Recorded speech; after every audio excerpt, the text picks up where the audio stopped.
It's not the second meeting. Okay, great. So that's postponed as well. All right. 1B then, interim report on ad hoc ethics code review. And we have ad hoc committee members present to talk. No, they're not. Oh, Dan's here. Yeah, Dan. Okay, good. Okay, all right, great. Let's Dan, it's yours. Go ahead. I'm not sure what you would like me to do. I don't know. Well, I read through this. It seemed kind of complex. What are we? What's the bottom line on this these changes that you'd like to tell us about? Well, if you read our report, the report dated December 17th, it goes through all of the many changes that we have recommended for the revising the code of ethics, everything from the definitions to the languages that is used to how the board is the ethics board deals with questions with confidentiality, with disclosure statements. If I were to take you through section by section, I essentially would be reading the report because I think it is all substantive, and there are a lot of changes that we are proposing. I thought the best thing to do would be to, I could spend 2 hours doing that. Let's not do that. Let's not do that. Let's then just accept the report and postpone any action. I guess there's only 3 of us here. Well, I think we've accepted the report. I think we have to decide. I think our next step is for the Board of Trustees to go through it, and it's, Tom's not here and he's the one that wanted to do it now. I think we need to go through and figure out, because there's a draft revised law that's been provided to us. And I think we all need to figure out whether we want to make all the changes or some of the changes.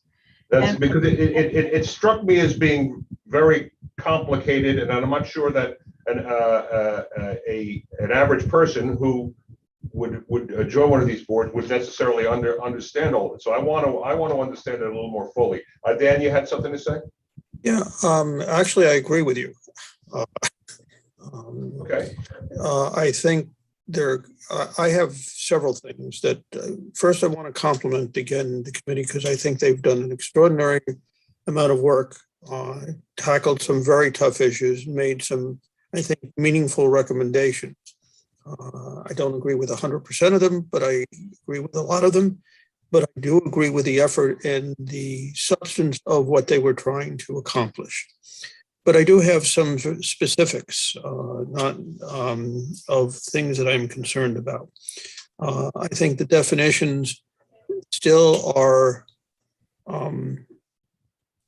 not easily understood in lay language from people who are not experienced, in law or reading legal documents. So when I think that gets to be an issue. I think there should be some more on transparency. I'm concerned about having the subpoena power in there. I'm very concerned about if there's an issue, there's a referral, it says it goes to the village manager. I don't think the village manager should be involved. I don't think that is the right role. I am concerned about, we have no timetables for the ethics board to act. And I think that is a major issue. If it's a land use board, I know there was discussion, at least one of the meetings that I listened to, where the committee talked about if there was a land use board, that they had to make every effort to resolve the issue before their next meeting, the next land use board's meeting, or at least comment to them that there's an issue that they are investigating with a timetable. But I'm more concerned about when somebody asks for a ruling or makes a complaint, it can sit without anybody knowing what's going on for a very lengthy amount of time. And I think that, that after 60 days of, something coming before them, they have to have notified all parties involved. And every 30 days after that, give them an update as to where things are. That would, in my mind, make the process move on a more reasonable timetable. It doesn't mean that they can't take the amount of time they need, but I know there have been investigations where all parties were not notified and action was taken. I know that people have asked for clarifications or asking for guidance, and it has been there for many, many months and sometimes over a year. And this goes back over many, many boards. So it's not a reflection necessarily of those who are on the ethics committee today, but it goes back over a long period of time. No pun intended on that. So those are the types of things that I am concerned about. And I think these are things that Dan is right. It's now in the Board of Trustees' lap to try and go through and work out the things that, should be updated and how they should be updated, and agree or modify or not accept. I think that would be the approach. And it's not going to be, Lou, I don't think it's going to be simple to do. So I think we need to set aside some time to do it, at a work session. There are many pressing things, in front of the board right now, like not the least of which is the budget. So maybe we can set some time aside, maybe after the budget, because that will be taken care of in a relatively short period of time, and then we can devote, maybe a meeting to that. That would be my suggestion. Yeah, this seems to deserve its own work session. There's a lot here. Dan, Mr. Carson, I read in there that there were some recommendations about moving some training responsibilities from the manager to the Board of Trustees. Was that, did I read that correctly? No, from the ethics board to the village manager. Village manager, I see. And your rationale for the village manager was to keep it politics free, or? No, although it should be politics free. The recommendation is based on the fact that ethics training is extremely important, should be regularized, and rather than give it to a volunteer board that meets on occasion, does not have a staff, and is not paid for its work, it should fit the pattern of ethics training that is present in private industry and in government, where HR is responsible for ethics training, and it is regularized, and HR can keep track, or the village manager can keep track of its own employees for purposes of training. It would be, I think, highly unreliable to ask a volunteer board to take on that responsibility. And in private industry, which I can speak for because I came out of private industry, ethics training now is highly regularized. There are a lot of private firms that administer it. It is the better choice, I think, to retain the services of a firm that administers ethics training. Can be done online. You can keep track of it. You calendar it. You know who's taking it, who's not taking it, and it's very, very efficient. And that's the reason we made the recommendation to transfer it from the volunteer ethics board to in effect, the village's own employment arm, which is the village manager. And is there, can I ask a question if you don't mind? Sure, Dan, go ahead. Is there a reason that you've asked for the village manager to be responsible, or the HR department? Well, I view that as a difference. our understanding was that there was not a formal HR department at the time we did our work. I think we were informed that there was an there was HR staff being denominated or HR staff coming on. But since the village manager was the established hirer and supervisor of village employees, we felt that's where it should sit. But if I can speak for my committee, I don't think we are particularly wedded to which office at the village administers it, as long as it is a permanent office of the village, has a budget, has the staff to administer the program, and can do so in the way that almost all firms conduct such training, which is online, controls the IT structure for it. So if the board decides, the board of trustees decides that another office should handle it, and it is made permanent, and there's a structure given, then that's up to the board of trustees. Okay. From an administrative perspective, we do have an HR department now, headed up by Danielle Gilliard. We have a software program.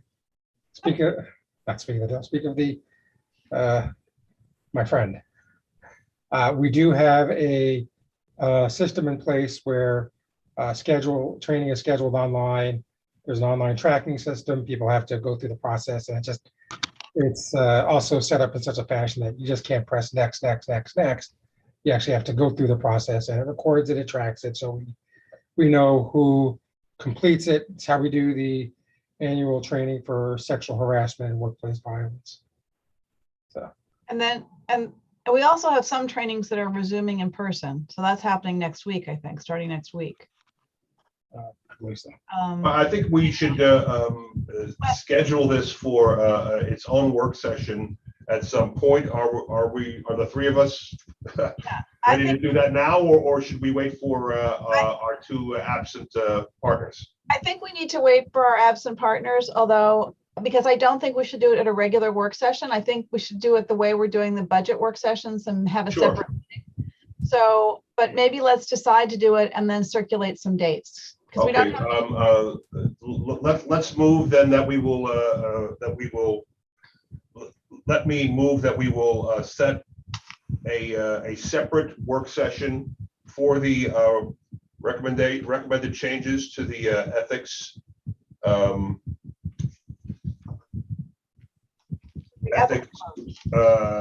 rules, I guess, from the ad hoc committee. And we will set that date at a later time. And Mr. Carson, you'd be available, your people be available to participate in that? If you give us the date that you have in mind, assuming that it does not conflict with calendars, then of course we'll attend. The most lead time you can give us, or perhaps a couple of alternative dates, would be very helpful. So my co-committee members can attend. I think if we had a critical mass of a couple of them, of the 6, that would be great.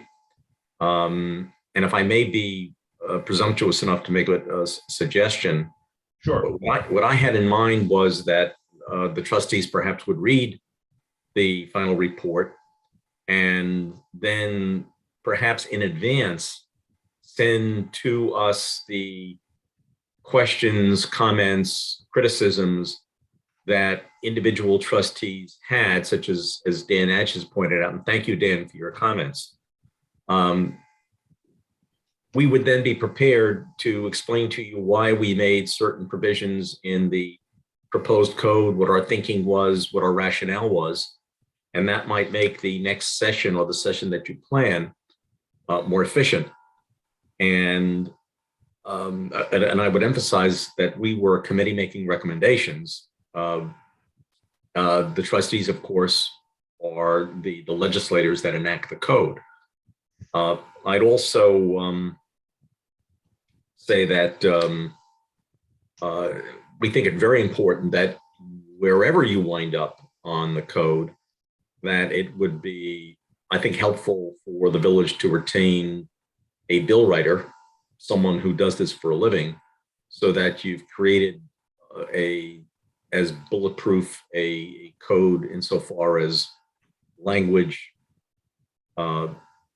and legal compliance as possible. And I say that because in my reading of the code, our reading of the code, there we found a lot of inconsistencies in terms of the use of language terms, and a number of places where I pointed out in the report, I felt there were phrases and words used that would not stand legal scrutiny if they were challenged. So a bill writer who was familiar with enacting or writing laws that say the legislature passes would be, I think, a good final filter for whatever code you came up with. I think that I just want to thank the committee. I hosted their Zoom meetings, and so I tried not to interject, but I know how hard they worked, and I really want to thank them. And I think our code is different. As our code as it stands now, and probably as it stands after even we make changes, is different from other communities, and so the training that's provided by the state, while it's good, doesn't hit all of the benchmarks we need. So I think once we work with somebody who can help get a training that's ready specifically for the village, then the annual training won't be so hard. It's just getting it done right the first time. We've only had an ethics training, I mean, once since I was a trustee, and I don't think they ever did it before that. So, and it was the state doing kind of the training for the state code, which is only a portion of our code. So I just want to thank the Ad Hoc Ethics Committee for all their persistence. Extraordinary amount of work is evident in the report, so we thank you for that. I see our HR director is here. Danielle, what's your feeling as to where this should end up with the staff? I mean, is that something that you're capable of handling, or is that? So I'm kind of coming in late on the meeting, but Yeah. if it's regards to training, you know, I do training in a couple of different fashions depending upon the situation, but I am moving toward doing in-person training, and depending upon the subject, either I can present it or I can find someone to present it for us. And if when I do my training, I have a list of everyone that's supposed to take the training. I check off, meaning I have a kind of a sign-in sheet to confirm that whoever said they were coming to a particular training, I usually have multiple days and times. I ask for a roster. I prepare a sign-in sheet so people can sign in with their name. And if someone misses that training, I will develop an online platform. So at least that compliance part is done on my end. All right. You know, let's just decide, the three of us, that we will consider this in a separate work session, TBA. And when would we do that? Would we have to do it in a regular session, or can we set that date in a work session? I mean, I think we can set that date through like a doodle. I mean, I think we don't have to have a meeting to set a date. So maybe if maybe Dan Sarnoff and I could work on some dates, and we can circulate them, and we'll pick dates that work for, you know, the trustees and enough of the Ad Hoc Ethics Committee and Danielle, because Danielle's going to have to probably implement the training. yes. So, because I mean, you know, I'll put my 2 cents in. I think it needs to be put in a format that can divorce the findings from personality and that sort of thing. And I think I don't think the board should necessarily directly be involved in that part of it. But let's agree. We will have a separate work session. I move that we have a separate work session scheduled perhaps in May, and we will address that. Make sure that all the participants can attend. Is that a motion that anyone will second? Second. Okay. I think it's a great motion. I would just say May or early June, just in case dates don't work out, because we've had problems before. All right. So moved. I'll second. All in favor? Aye. Aye. There we go. All right. Thanks, Dan and Danielle. Thank you, guys. Thank you. Thank you very much. All right. All right, next is a rental registration program. That would be, Excuse me, I just want to let you know, Bob is running late. I know he had some comments. Is it possible to postpone this item until a bit later when he's on the call? Yeah. sure. Yep. Okay, so we're going to postpone this till later today. Mhm. Yes, yeah, but he's just running late. He's driving back from the city, so. Okay, and we're waiting for whom now, please? Robert Spalzini. Your village attorney. Yeah, all right, we ain't doing this without him. All right, there we go. All right, so that's that we'll hold that one. 1D, planning projects. No, that's on for April 25th, regular, okay, yeah, it's a regular, on for the April 25th meeting. Zoning strategies to encourage and support all affordable housing development. Completion and comprehensive plan update, development moratorium for properties in the C1, C2 zoning districts located in a federally mapped floodplain. We want to simply put that on the agenda in 2 weeks. What do we want to talk about? You know, we have Neil here. We have our planner here. He's in the waiting room. We have the planner who's been working on this, so we might want to. Okay. Yeah, Neil was supposed to give us a outline for consideration to move forward, and we have not yet received that. So Yeah. Dan, if Neil can give us a quick Let's update bring him on in what then. he's thinking about, Wait, that would be helpful. No, Right. he did give us. So we do have the proposal for the comp plan. What we don't have is the proposal for the moratorium. We have the proposal for the comp plan to complete Okay. the comp plan. Hello. Hi, Neil. Hi. So I do have, as Dan has posted on the agenda, the streamlined version of the update and completion of the comprehensive plan.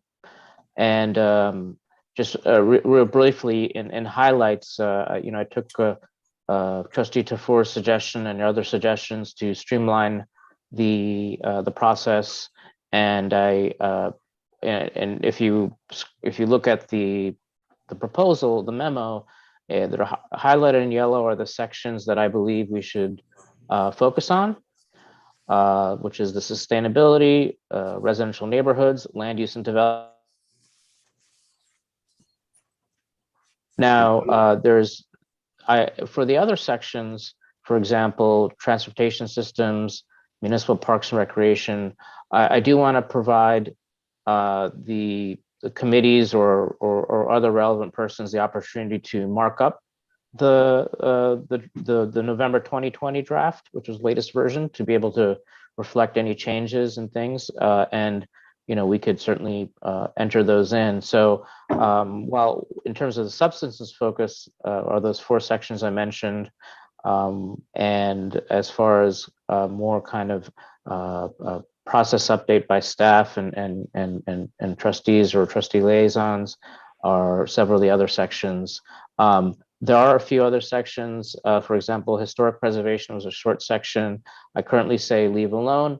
If there's a appropriate committee that would like to review that, I can certainly we can certainly do that, of course.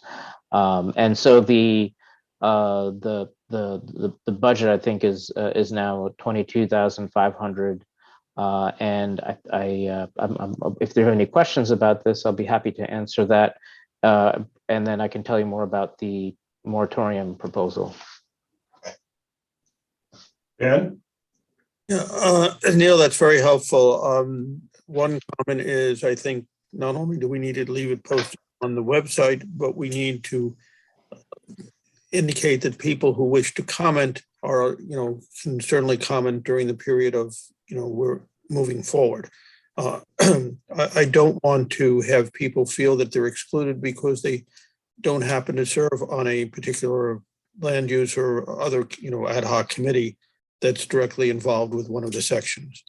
I think that they need to have the ability to make any comments they want. And eventually go to a hearing anyway. We should make it available to let them, make their comments as we are moving forward.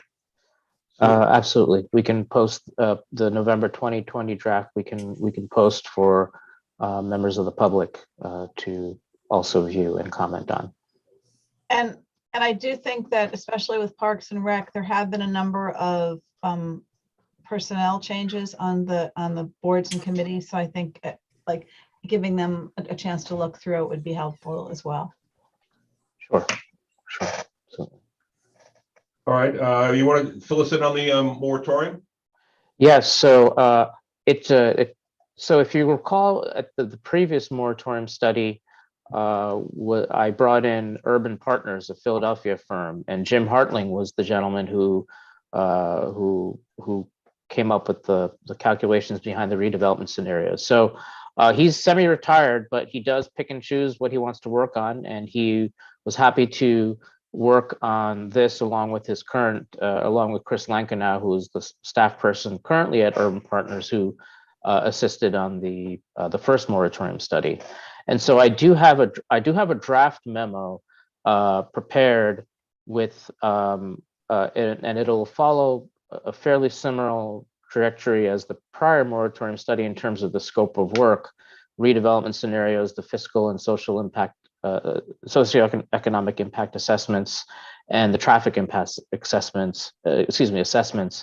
And I have a draft memo. I'm just waiting for a budget number from our traffic group. So I apologize for the delay in getting this to you, but I do have a draft prepared, and I mean, you don't have it on your screen right now, so I can't really we can't really talk about it in any detail, but I can certainly send it to Mr. Sarnoff as soon as probably tomorrow, as soon as I have the numbers that I can fill in and any additional scope materials. Also, I think, we've gotten a lot of comments on this agenda item today, and I know that it's really Tom's item. So I think, we shouldn't make any decision today, because I think he's going to want input. He's the one that raised this, but it's limited to the C1 and C2. We've gotten several comments from people who would like it to be extended to other residential areas, but I completely understand that, because single and two-family residential areas which surround these commercial districts were very significantly hit during the flood. How much different would that study be? Well, I believe in the last study, I do have actually, I have a map actually in the proposal, which is on my screen right now, of course. And I did notice the RM3, the RM3 districts. During the prior moratorium study, we did look at the R4, but I think the main distinction I'll certainly let the mayor speak for himself when he's available to, was the infill housing provision. And where there's currently it's a commercial zoning district, C1 and C2, and through the infill housing overlay, there is potential to build multifamily housing in this district. And the concern was creating new development, which potentially increases the cost of services, emergency services, potentially puts people in harm's way. And so I think in terms of if there's interest in expanding it, that's possible. But I think I do know, for example, there is a property that has an application. It's right in front of Columbus Park, where there is a small building that is going to be converted into potentially into a apartment building.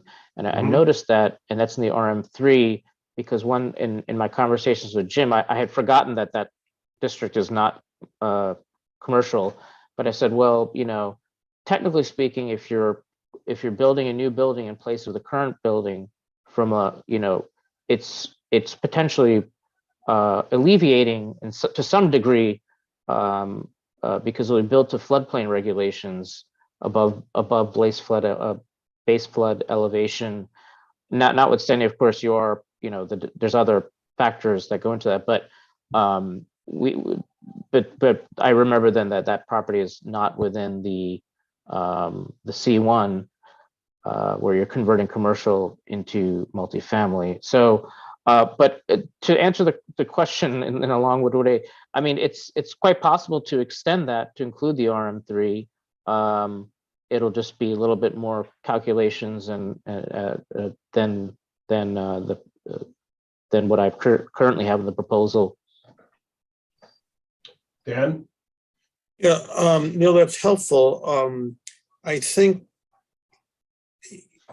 other than just talking about C1, C2, RM3, or RM4, I think part of the issue in which the flood committee brought up is anything in the floodplain, which is a different concept than whether you're in the RM3, RM4, or in a C1 or a C2.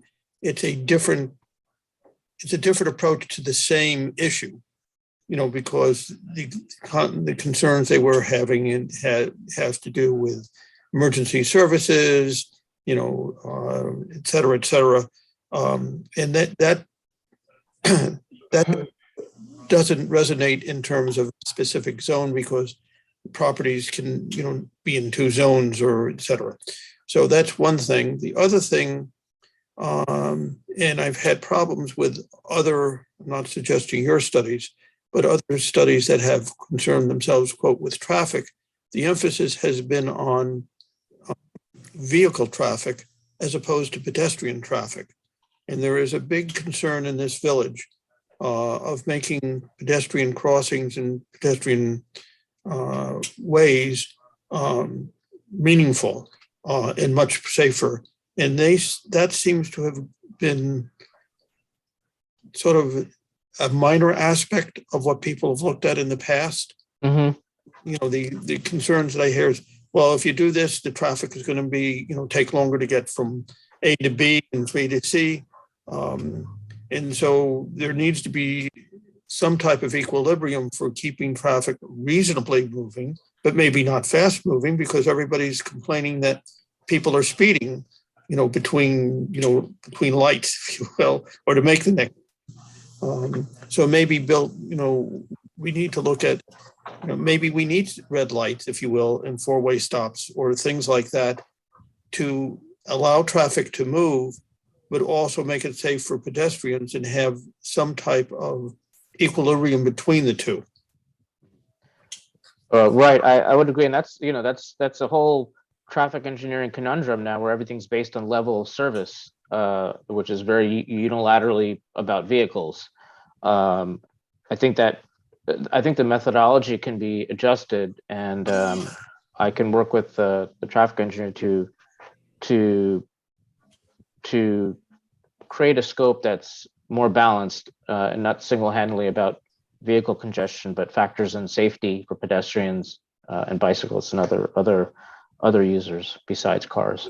So what I'd like is if you could do that and extend it to the floodplain, if you will, i.e. areas that are known to flood. Because you're talking about the what he'll do during the moratorium, right? That's correct. Yeah. I.e. instead of just simply saying C1, C2, there is some overlap in floodplain, and then there's areas that are not overlapped in floodplain, which is great. I think that that needs to come forward. But there are lots of areas that are flooding, in the area that we've been concerned about of recent date, that aren't in the C1 to C2. Mm-hmm. Yeah, so we need to define that the area first of all, and we're gonna have to wait for Tom on this. But I hear what you're saying, because if that area near the park is not included, we need to probably address that. And I think we have to wait for Tom on it. I think there are questions we can ask. So because I think can anticipate. And so one is that, Tom's really interested in doing the C1 and C2, and that's what our moratorium is about. The proposed moratorium law is C1 and C2. And but I think a lot of residents who support this are interested in having like a pause in the residential districts that Dan was talking about. But that's not infill housing. It's a different kind of zoning. So I guess my question to Neil is, are they different kinds of studies? And is it better to, I mean, if all we're looking at is a consideration of infill housing, then, in the C1 and C2, are we better at looking at I'm looking at the zoning map, there's RM2, there's 2 family, there's 3 family all around it. Are we better off at looking at floodplain studies are we better off compartmentalizing them? Also knowing that 6 weeks ago, and I don't think we've done an RFP yet, but 6 weeks ago, the Board of Trustees decided to use some of our the money that we got from COVID relief to underwrite studies in the flood zones. Just Right. figure out, how, to sort of do some engineering work so we could try and figure out how we can drain some of the flood zones when it rains. So it just seems to me like it's they're both a huge, together they're a really big project, and they seem to be different parts of a similar project, but I don't know, like maybe the methodology is to do them separately. Could I share my screen for a minute? Please, can we arrange that? Yeah, Sure, please do. Okay, let's see, share. So this is the map I put in the proposal. If it's fairly clear to you, I don't know, but this is the original map. The only part I didn't show is Post Road that goes further south. But this is the area we studied within the prior moratorium study. So we did do the R4, and the floodplain covers. So in a sense, we've done everything already. Of course, the numbers would have to be updated, the property assessments and market values and such, since it was done two years ago. But we essentially did the build-out analysis for the entire floodplain, except for the RM3 district. Sorry, we're not including single-family zones, but the only pieces that we did not include were the RM3s on the west and east side of the Mamaroneck Avenue. So, from a methodology standpoint, we do have all the data already. We do have scenarios for Washingtonville of the different, I forget what the color coding means. I don't have the legend on here. But if it's a matter of adding the RM3 zones, that would look at all the multifamily C1 with the infill, C1, C2 with infill housing overlay, the R4 and we would just need to add the RM3 districts. How much time do you need to do all that? Depend on the calculations wise, I think we have all the spreadsheets. I saved everything from the previous moratorium study, which helps in terms of efficiency. However, they would need to be updated, the numbers, and so I'd have to look back at the schedule we had for the prior moratorium study. The process took about a year for the moratorium study, but it had a lot of elements, and it did kind of take on a life of its own.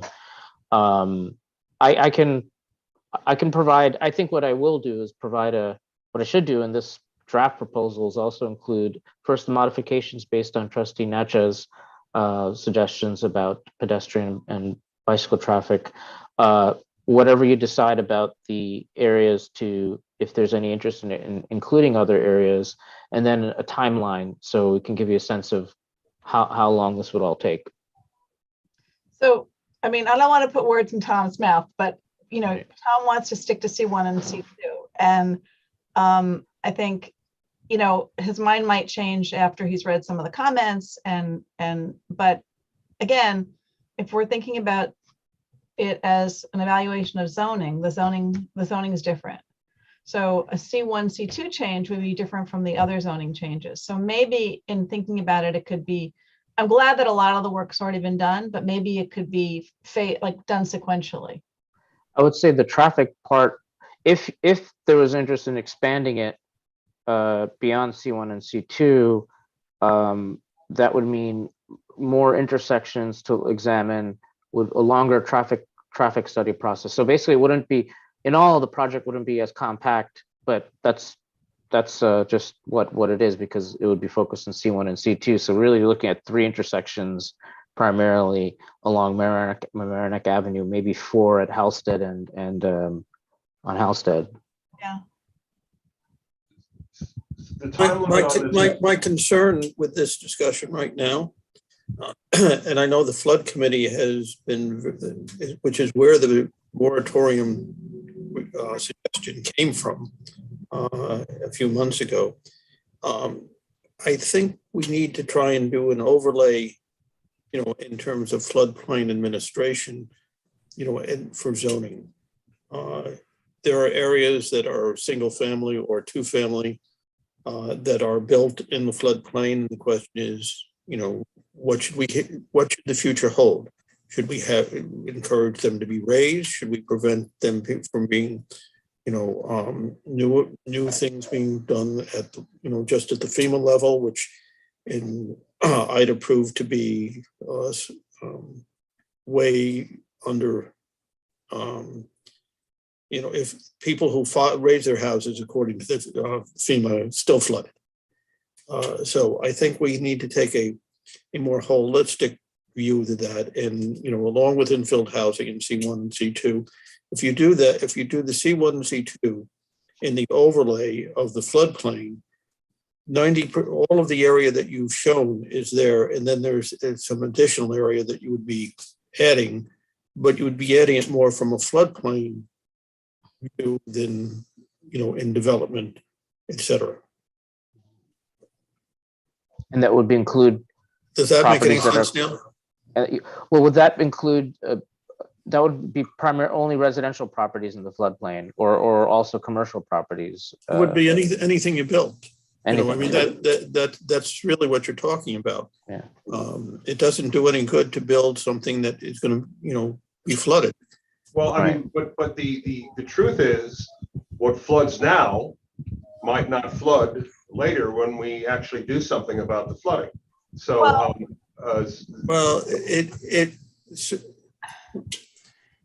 you got to read the court study, because why it will help, Lou, there's no question it will help. It's not going to stop flooding.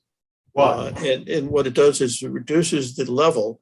But if you take a look at, no, I get that, but we're talking about the Army Corps plan. We're talking about the emergency cleaning of the rivers that we are about to begin, and a number of other things we can undertake to actually address the flooding, which is the issue here. I mean, I like that moratoriums are fine, but what are we doing in that time, and what are we trying to ascertain? I mean, that's the question. I mean, how much time do you need to do this study, Neil?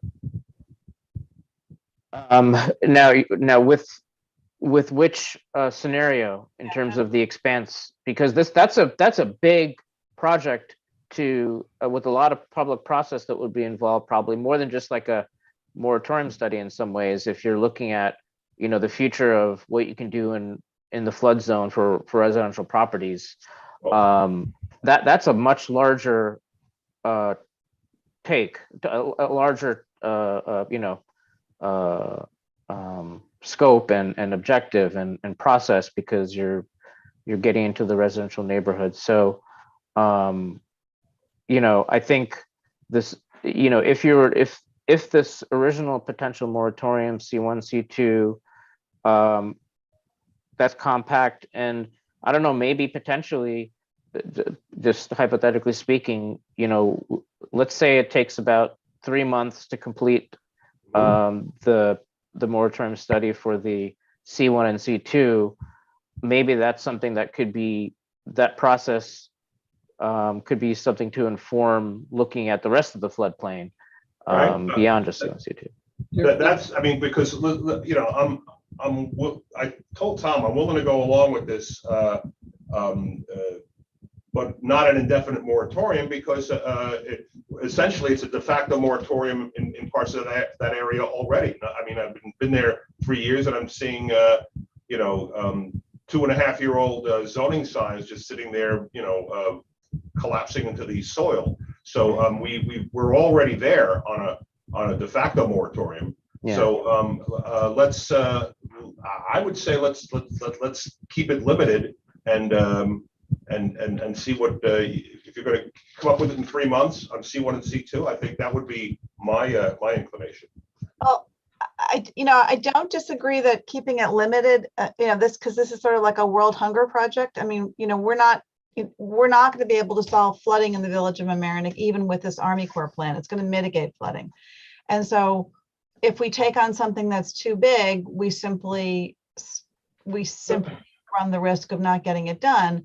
But on the other hand, one of the things about eliminating infill housing in the commercial district is that housing has to be elevated according to FEMA so that the floodwaters can go underneath. Mhm. Commercial properties don't. They can be made flood proof, like with gates like they have at the RY. So you end up with kind of different flooding. You end up with different kinds of buildings if you allow residential versus commercial or both. And so, that's going to be one of the factors that the consultants look at. So and I do think that there are a lot of residents who want this moratorium to be larger. So I just, if it's not going to be larger, I just want to address it now. I don't want surprises. I want to have like a real conversation about how we decided to do this moratorium and how we decided to evaluate what's going to be there. I mean, this is a problem long time in coming, and it's not going to be a quick fix. Nora, you talk about the sufficiency, the part of the moratorium study is the sufficiency of the existing floodplain development regulations for both commercial and residential properties. Yeah, I mean, because with the residential property, you have to elevate. So the parking's beneath, and you might lose some cars and people may be stranded, but they are hopefully above the water. With commercial properties, if you look at the AMP or the Brixmore site, that's a site that flooded again because commercial properties need to be made flood proof. Yeah. And so that's just it's just a difference in the physical buildings, and a flood, a building that's elevated allows the water to pass through. A building that's not elevated, that's flood proof, stops the water, maybe, and may reroute the water to other buildings. Exactly. So that's, those are very different results with different kinds of development. Right, and that's what I was getting at when I mentioned the applications for the multifamily building in front of Columbus Park. It's going to be built to floodplain standards and be elevated. So so it's a different building type. Essentially, technically putting people out of harm's way, though not entirely, of course. Right, because if you have an emergency and emergency vehicles can't get to you, you might be high and dry and not necessarily in a good way. You're out of the immediate danger of the water, but you're not able to get into that ambulance that you need to get into. All right. So Lou, I guess we're gonna have to wait on this because I'm not in the mood to expand it right now. Are you? Well, last week you didn't even want it, so you're right. So What was that? last week you didn't even want it, so you're Well, you know what? I'm trying to listen. I'm trying to listen, and I understand. And I've seen the same comments you have, Nora. Yes, if it sunsets, if we know why we're pausing it, fine. But if it's just going to be a policy paralysis where we're not doing anything because we're afraid to do anything or we don't know what to do, then it's just not a good idea. So that's where I am. And you've got these abandoned buildings, or empty buildings, they're not abandoned, sitting all over the place. It's starting to look like a ghost town. It's just not a healthy environment. Well, Bob and Mark have drafted the law that's C1 and C2.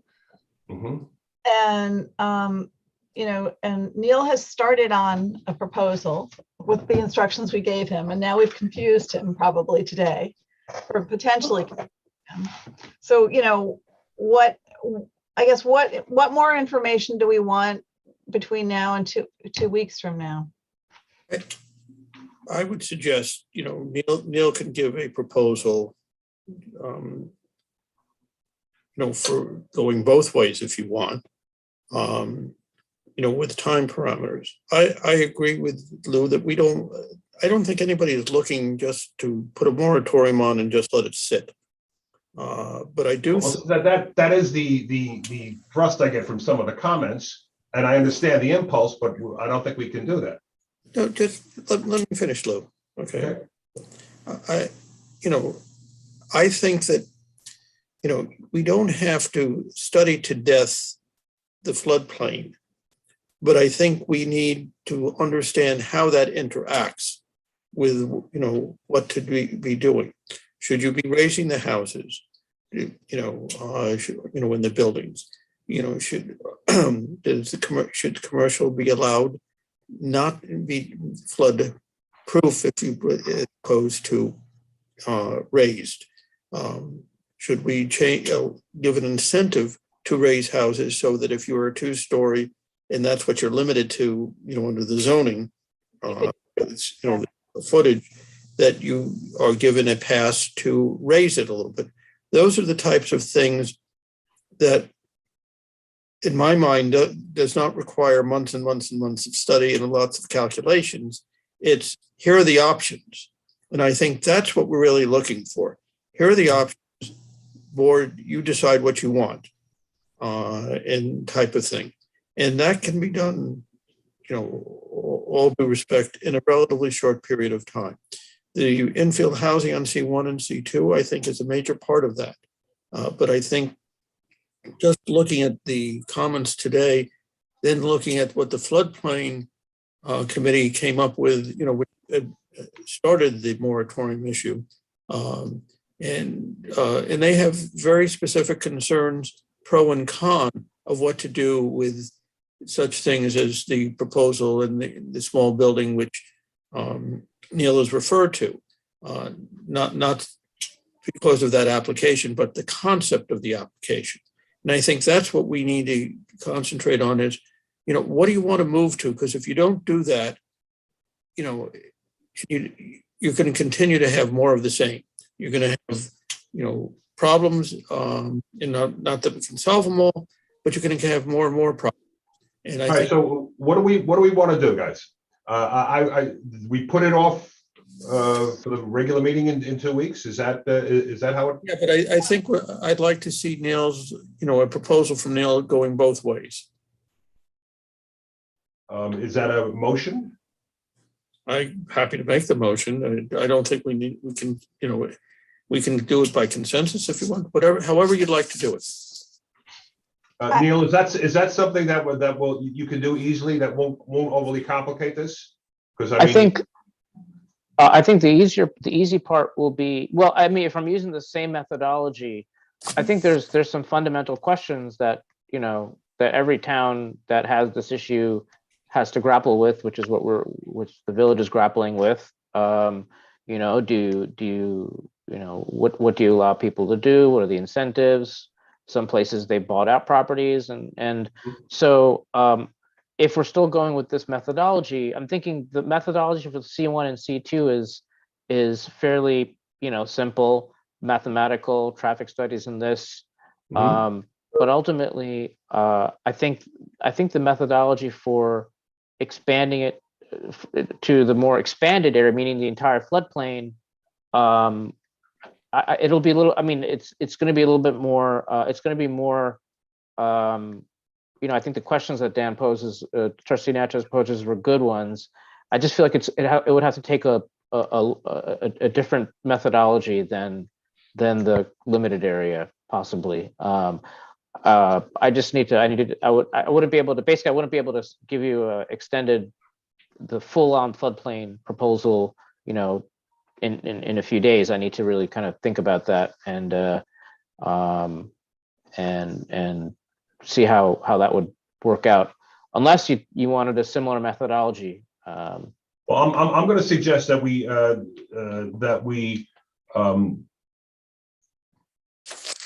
deal with the C1 and C2 moratorium proposal that we have on our plates here. I'll put that on for 2 weeks, and then if we want to, in the work session that same day, earlier that day, if we want to discuss expanding it with the full board, then we can do that. But I don't think we should do it. I don't think the three of us should expand it now. It's just going to slow things down, and we don't know what the. Lou, that's one of the reasons I'm asking for two different proposals. We don't have a proposal yet for the C1, C2. Right. Neil is almost finished with being able to provide. Right. He's heard a lot of comments. He may be able to come up with something in 2 weeks, and that could help outline, what whether we want to go on both courses or one course or no courses. Crystallize the discussion. I hear it. I'm also thinking that I want to know, what the status of the flood engineering studies that we asked for are. I mean, maybe I don't know I don't know what the schedule is going to be, whether we have to wait till we have this funding or whether we're going to start the RFP process.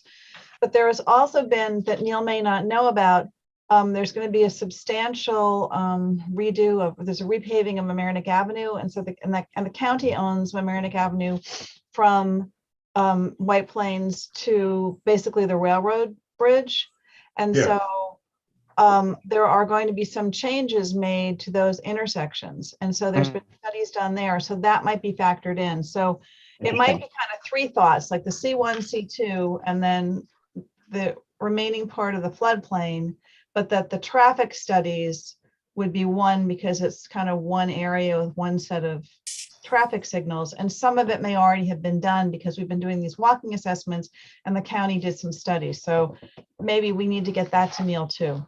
I can talk to Neil separately about some of the traffic items we're working on, the CDBG grants we've received. I did have a question. I don't want to belabor the point, but part of the item plan is the completion of the comprehensive plan. Do you want to treat that as a discrete item and move forward on that while we still wait for the second? Yeah. Full deal, or? Yeah. Thank you, Dan. Okay. That'll be good to get that checked off. That one we'll put on for the 25th with the board's consensus. Yeah, thanks. Okay. Now, as far as the zoning strategies, do you want to talk more about that or another time? The third item under the. Yeah. I think we have to wait. And well, there's three of us here. I think we need to wait. Well, Victor's here. Victor is, I see Victor. Victor is here? Yeah, but I mean, it is something that, it's something Tom put on. I mean, obviously, we're not going to make a decision tonight. So it's a big issue. If Neil has some, if he wants to throw out some ideas we should have been thinking about for the next 2 weeks. Well, I think, there is a little bit of, overlap in terms of this moratorium study. If in the future you're looking at infill housing, or if you're, at least what came up when I was talking with the village manager and Mr. Sarnoff, is the concept of a affordable housing overlay, which I believe is something that might have come to the trustees. Correct me if I'm wrong. That has some the work we do clearly. If you're, whatever the infill housing overlay is something that, you could hypothetically see an overlay being placed on a certain properties or areas of the C1 or C2 where you might apply this overlay, and you'll be coming against the question of development in floodplains through that means as well. Right. And that's a question. But I think really I just wanted to find out eventually, it doesn't have to be now, whether you're looking at a very specific, a specific zoning strategy, this affordable housing overlay concept, or are you looking at kind of a more broader thing that includes zoning, but also other strategies that are kind of programmatic in terms of affordable housing?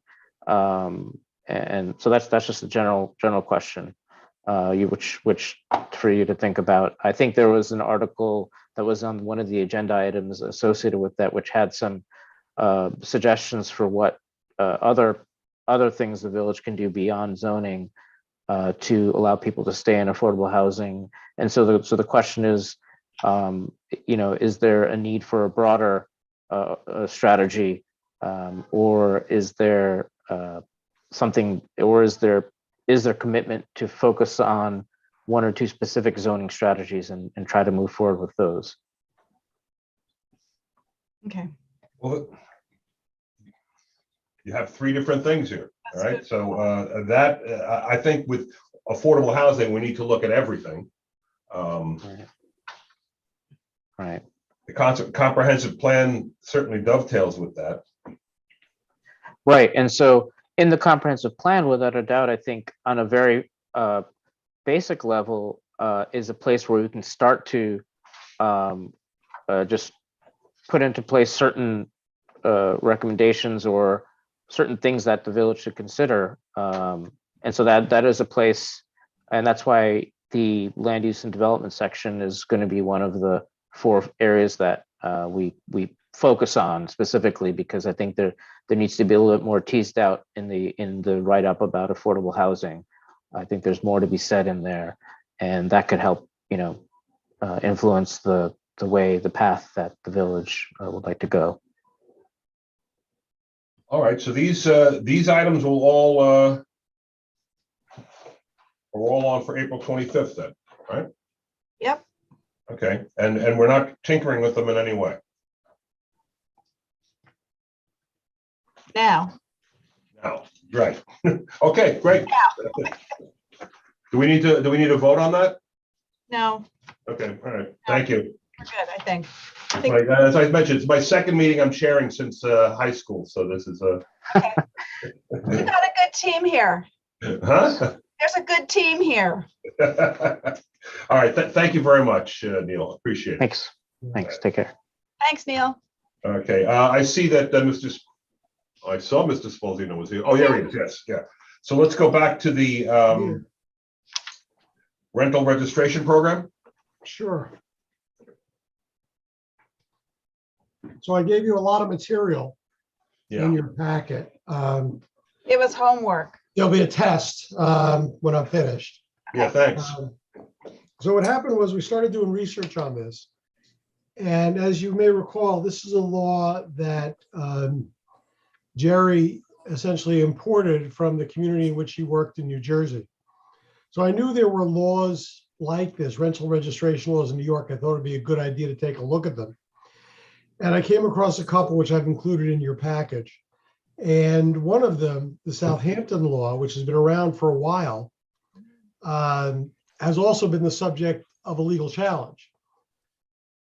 So I thought maybe that would be the place to start rather than try to craft the law from what had been done in New Jersey to build on the law from New York, the one that had been withstood a challenge in New York, and then add some of the elements of the New Jersey law that were not part of the New York laws, like the bond when you have bad tenants, the requirement that you take action, the property owner or the landlord take action to stop whatever the offensive conduct is, those kinds of things. And so that's why I put it together this way, rather than head down a road you didn't want me to head down, bring it up for discussion this way. Anybody have any comments on that? Can you sort of outline what the differences were in, the substances that's different? Well, the the two ideas that were in the New Jersey law that the New York law didn't have was one, the specific landlord and tenant responsibilities. I didn't see that in the New York laws. And secondly, the bond where there has been an offensive conduct, repeated offensive conduct by the property. Those two concepts are not in the Southampton or other New York laws. The New York laws are basically rental registration laws. And they go into a lot of detail about how the program would work that the New Jersey law does not. It's not as detailed about that. There are a couple of things that may or may not be of interest to you in the New York law, or at least in the Southampton law, one of which was minimum duration of rentals. I don't know if you care. This was done before the concept of Airbnb. So I'm not sure how you want to approach that. But the New York laws go into a whole lot of standards about how to define property that is being used legally as a dwelling unit for a family. That's what is a very complicated body of law on that. This one establishes indicia of what constitutes multifamily occupancy of what should be a one-family dwelling unit. To my eye, it looks like it captures the complexity of the law on this subject. Used to be, there was a time 30 years ago or so when the laws routinely said that a single-family dwelling had to be used by one or more persons related by blood or marriage. And that definition went out the window in a case out of Long Island. I think it was called Village of Belterre against Boris 35 years ago. And since then, laws have tended to talk about living as the functional equivalent of a family, which is an amorphous concept. This puts some meat on those bones.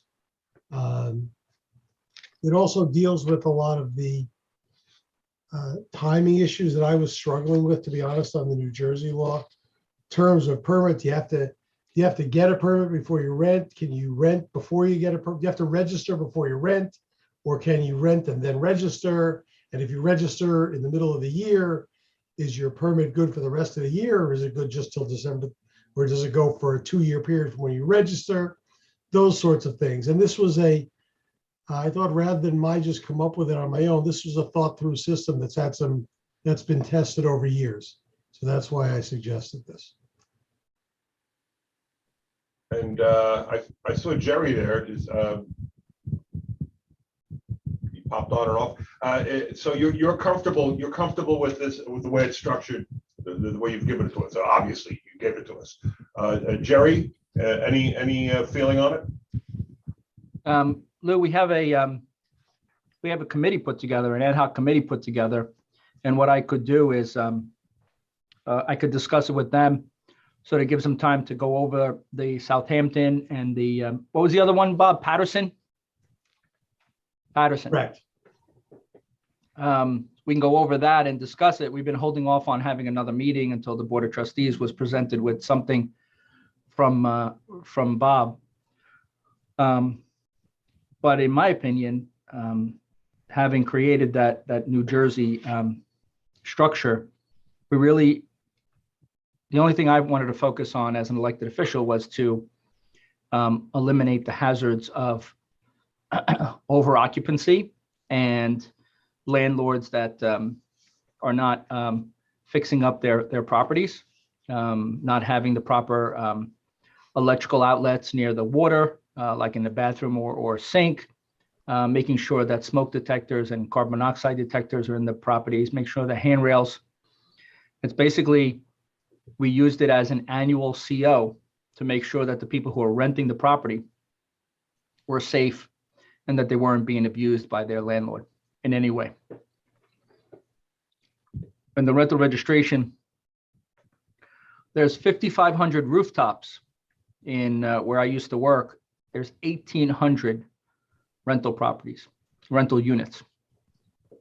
And so there's a lot of work. And what we did with the permit process was, it didn't matter when we renewed their permit.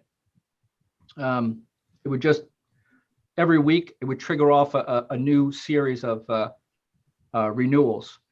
So it didn't matter when someone registered. A year later, we would notify them and go re-inspect the property to make sure everything was above board. In fact, my property, because it's a rental property in New Jersey, is inspected annually. And they just make sure that everything's working properly. It takes 10 minutes for a 3-bedroom, 2.5-bath house to make sure that everything looks and seems like it's in working order. And this is revenue neutral? Did the fees cover the No, make money on it. Okay, well, I like that. Revenue positive. Everything I try to present is revenue positive. But I mean, how many staff members would it require? They have one 30-hour employee. He does 1,800 rental units a year. Right. But so for us, that we have more than that, right? We probably have, I don't think double, Nora, but we probably have 1.5. So maybe 2,500 or so rental units. So we'll need a full-time employee to do that. So just so you're aware, the law in New York may be different than the law in New Jersey on this subject. In New York, you can't require an inspection as a condition of registration. I don't know what the situation is in New Jersey. The only way you can do, there are only 2 ways you can inspect the interior. And as I mentioned in my memo, this may have been the distinction that the building department was operating under when it said that they only inspect the common areas. You can always inspect areas that are open to the public within a building. But when you get to private areas like apartments, you can only inspect either with the consent of the occupant or with a search warrant. And we had, A search warrant, you have to have probable cause. we established the consent of the occupant and the landlord. We would go through the property. They would be scheduled appointments. And this individual would have scheduled appointments, and both the landlord and the tenant would go through the property and make sure. So these are, I don't understand, these are not, I mean, are the inspections required or not? If they're required, how can they be option? I don't know. I mean, Well, there's a Fourth Amendment interest here. Private Fourth Amendment right to be free of unreasonable searches and seizures element to this. And so they can't be required as part as a condition of getting a permit to rent. So we could enact this law and not be in any different situation than we're in now. Right. Although Jerry's saying that people did consent, so maybe, They did, you know, people because they would wanted, they used it as a tool to demonstrate to the tenant that the property has been inspected and it's in good shape. I use it in my case as well. My tenant wants to know how the inspection, in fact, I think, Bob, if you saw that, the laws require that I have to give my tenant a copy of the approval the certificate so that they have it. They can't just send it to me because I'm paying the bill. They have to have a copy of the certificate. But if you didn't consent, could you still rent your house out? Yeah, I could. Yeah. But I would be in violation. No, I It mean, is a but that's violation. what Bob is saying is we can't require people to consent. So we can't put Right. people in violation if we can't require them to consent. Right. Well, you know. Can- So, I I mean, have that's the difference. If that's a difference, it may be that we don't do something like this. But I know for a fact, and I can tell you stories, and I'm sure others, especially the fire department and police department, can tell you stories about some of the properties and the condition that they're in, and that's where the concern is. Unless we go there because someone's injured or there was a fire, we don't know that the property is, in deplorable condition. No, I understand. It's just that if we can't require people to do inspections, it seems like this isn't going to be our solution. Where are the teeth in it? I mean, how can you compel compliance? Well, we didn't have a problem, but what ended up happening was the public was aware that they needed to register their rental and that needed to be inspected. And so it just grew from there.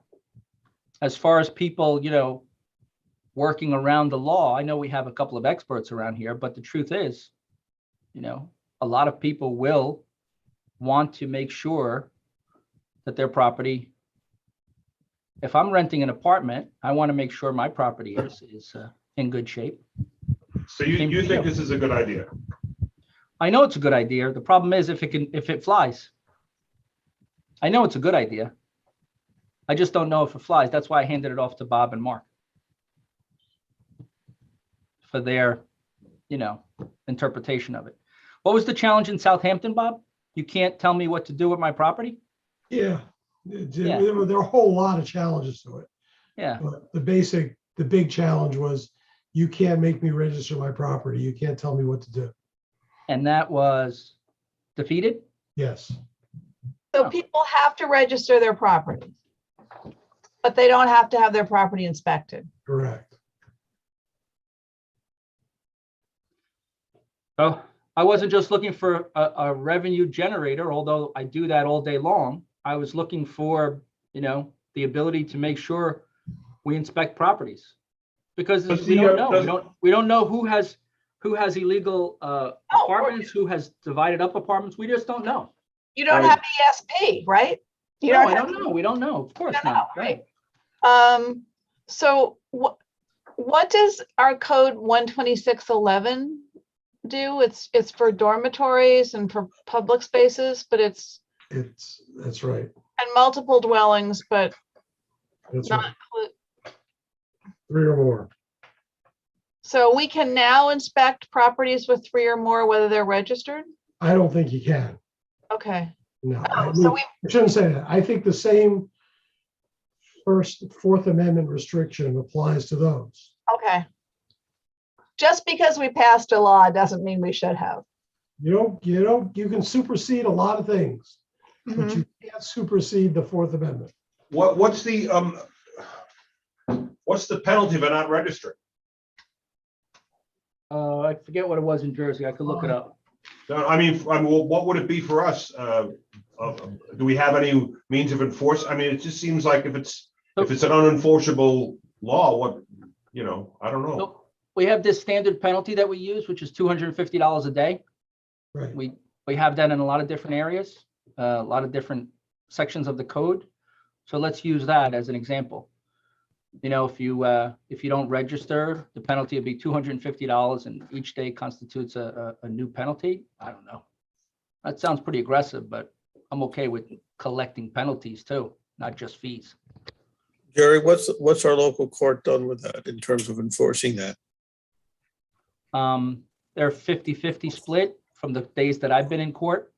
Sometimes they excuse it, and sometimes they make a deal. So for instance, I had a individual who had a sidewalk cafe out for 20 days. So I was looking for the full 20 times 250, and ended up that we settled, the court asked the village to consider, we settled at $1,000 fine for putting out, so I want to be heavy-handed, but we have judges who are, very considerate, and they work in this community. They have to live in this community too. I get it. All right. We put this on for a meeting in 2 weeks.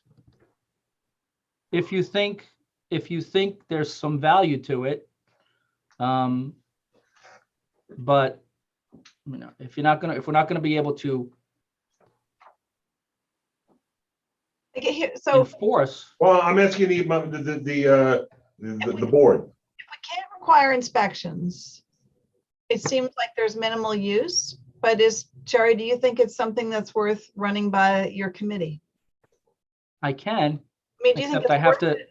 I have to be honest with them and tell them, look, this is what we have. I mean, I wouldn't want to get rid of it because I think we could do some good things with the fees that we collect. But, the reality is if we can't get into properties to make sure people are safe, that's really the objective that I want to achieve. So I'll talk to them. I'll call a meeting together if you guys want me to. I recommend we pull it off the agenda, let the committee meet, and then put it back on and see if they want us to put it back on. If not, then it was just an idea. Dan, Victor, what do you think? I think that's why we have this committee, right? I mean, Yeah. we've got a bunch of stakeholders. Okay. And not every idea turns out to be practical. No, the committee may want alternate solutions because they do see a concern and a problem. They may want alternate solutions, but what was it, Bob? What's holding me back from going to do inspections? Title what? The Fourth Amendment. Oh, the Fourth Amendment. Oh, just a little thing called the Fourth Amendment. So, yeah, right. Yeah. So, I mean, that's our thing. I want to make sure people are safe. But if I can't do that, that's disappointing. All right, let's, why don't you take it back to the committee and then, I will. and let us know. All right, thank you. I don't want to, I'm hoping we're moving along quick enough. I've been asked to take a couple of things out of order. Can we take something out of new business before we finish up old business, or is that permitted? Yes. Yeah. Did you Okay. finish? You finished old business? Okay, good. No, we No. didn't finish old business. No, we didn't. No, I'm talking about the on for the 25th meeting. Which one? There's a bunch of items on old business on for the 25th meeting. Target on for the 25th. Most of them We got to are. make sure that we discuss them today on the 11th so that we can put them on the All right, regular. yeah, let's get through that. All right.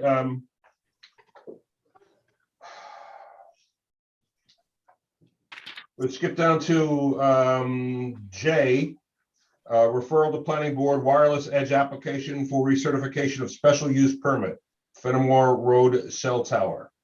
Dan, 30 seconds, Dan. No more Sure. than that. The owner or the operator of the site, give me their permit. Technically, the code says the responsible board approves it, and that would be the village board, or it's village property, but the planning board typically handles applications of this type. They just did one for a site at 1600 Harrison Avenue. So I'm recommending that the board refer this to them, let them do the review and make a recommendation back to the village board. And what is the fees that we get for this? I can get that back to you tomorrow. I don't have the fees and charges schedule. Are you talking about the fees that we get annually for the site? No, on this specific, there's a Renewal, request for a renewal for renewal. for a specific property. I'll get that to you tomorrow, Dan. Yeah, I recall it was substantial, but, all right. Okay, Well, the planning board meets this week and in 2 weeks. So if we don't refer it tonight, they wouldn't do it for 4 weeks. Yeah, and They I won't did, do it, right? yeah, and I spoke to Kathy, the chair of the planning board, to say this came in. I'm gonna ask the board to refer it to you, and her response was, we just did this for this place, we should know how to do it, so. Okay. all right. Carnival and So, parade. we'll put that on for the 25th then? Mhm. Okay, K, Fireman's Carnival and Parade. What Yeah. about that? Just dates. It's That's, carnival dates and parade. It's just a standard. We do this every year. Oh, Maybe we didn't do it once during COVID, but I don't remember when COVID was already. So it's just an annual resolution. All right, yes, on for 25th. got it. Yep. All right, let's, Easy. that's on for the 25th then. Next is L, Arcata's proposal to raise village-owned manhole in New York Thruway Authority Yard. Located we have a on- manhole. Lou, we have a manhole in the New York Thruway Authority yard located on Mamaroneck Avenue, Yeah, right at the entrance between the entrance and 95. The entrance Yeah. to 95 and 95. It needs to be raised. because they're using it as a storage lot for soil, and there's infiltration of soil into our system. So it needs to be raised. Arcadis' proposal is to do the engineering and make sure the project gets done properly. The Thruway Authority will pay for the construction. Excellent. And we're talking about simply, like a tube around it, right? 32-foot increase. Okay, all right. But we're responsible for the engineering fees.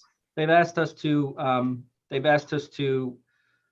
hire our engineer and pay for the engineering fees. And that's the split that they discussed. I understand, but I am in favor of our engineer making sure it's done right and coming up with the specs, et cetera. But I believe, they're in violation of our local law by filling, and you can't, and that's also part in the floodplain. So there are issues on more than one of our laws. They should be paying for the whole thing. Oh, there's a $250 a day, Jerry. Good luck with that, huh? No, I understand. I think, so I agree with Dan. I don't disagree with Dan. I think the reality is if we don't come up with a cost sharing agreement on this, it won't get done. They don't care. And we do. And then I have to do it the hard way with the state. And I'm not going to get anywhere. So that's the problem. Do we know what the amount is? We just have hourly rates. We don't have. Because I'm just looking at that. And Dan, can you look? Are you in front of your computer? Can you look to see if there was a total? Because, I'm in front of my computer, but I thought that was in previous work sessions. there was never. I don't think there was ever a total. Yeah, so they say they estimate about 2 weeks to do the work. Let's see. I know, but the salaries go from $71 an hour to $266 an hour. So Yeah. How about we talk about a not to exceed number that the board is comfortable with, or if it's just zero, then it's zero. I go back to them and say, so if we run a do not exceed number, then I can say, look, I only got this amount of money from the board to be able to do this, and then I can sit down with the bosses, the foreman at the Thruway Authority, and try to renegotiate. What's a good number? What, if I may, how about calculating what the fines would be for violating our various laws, and saying, we're willing to waive all that, you just pay for the whole thing. Okay, I'll do that. or failing that, let's give you some wiggle room. Let's take the median salary and multiply it by 80 hours. 80 hours, like 132 by 80. Yeah, That comes out to about 12 grand, right? Yep. Yep. I bet that's more than the fees, than our fines. I don't know how many days, right? Depends on how many days. Well, I got to see when I was notified. I was notified when we were doing inspections of the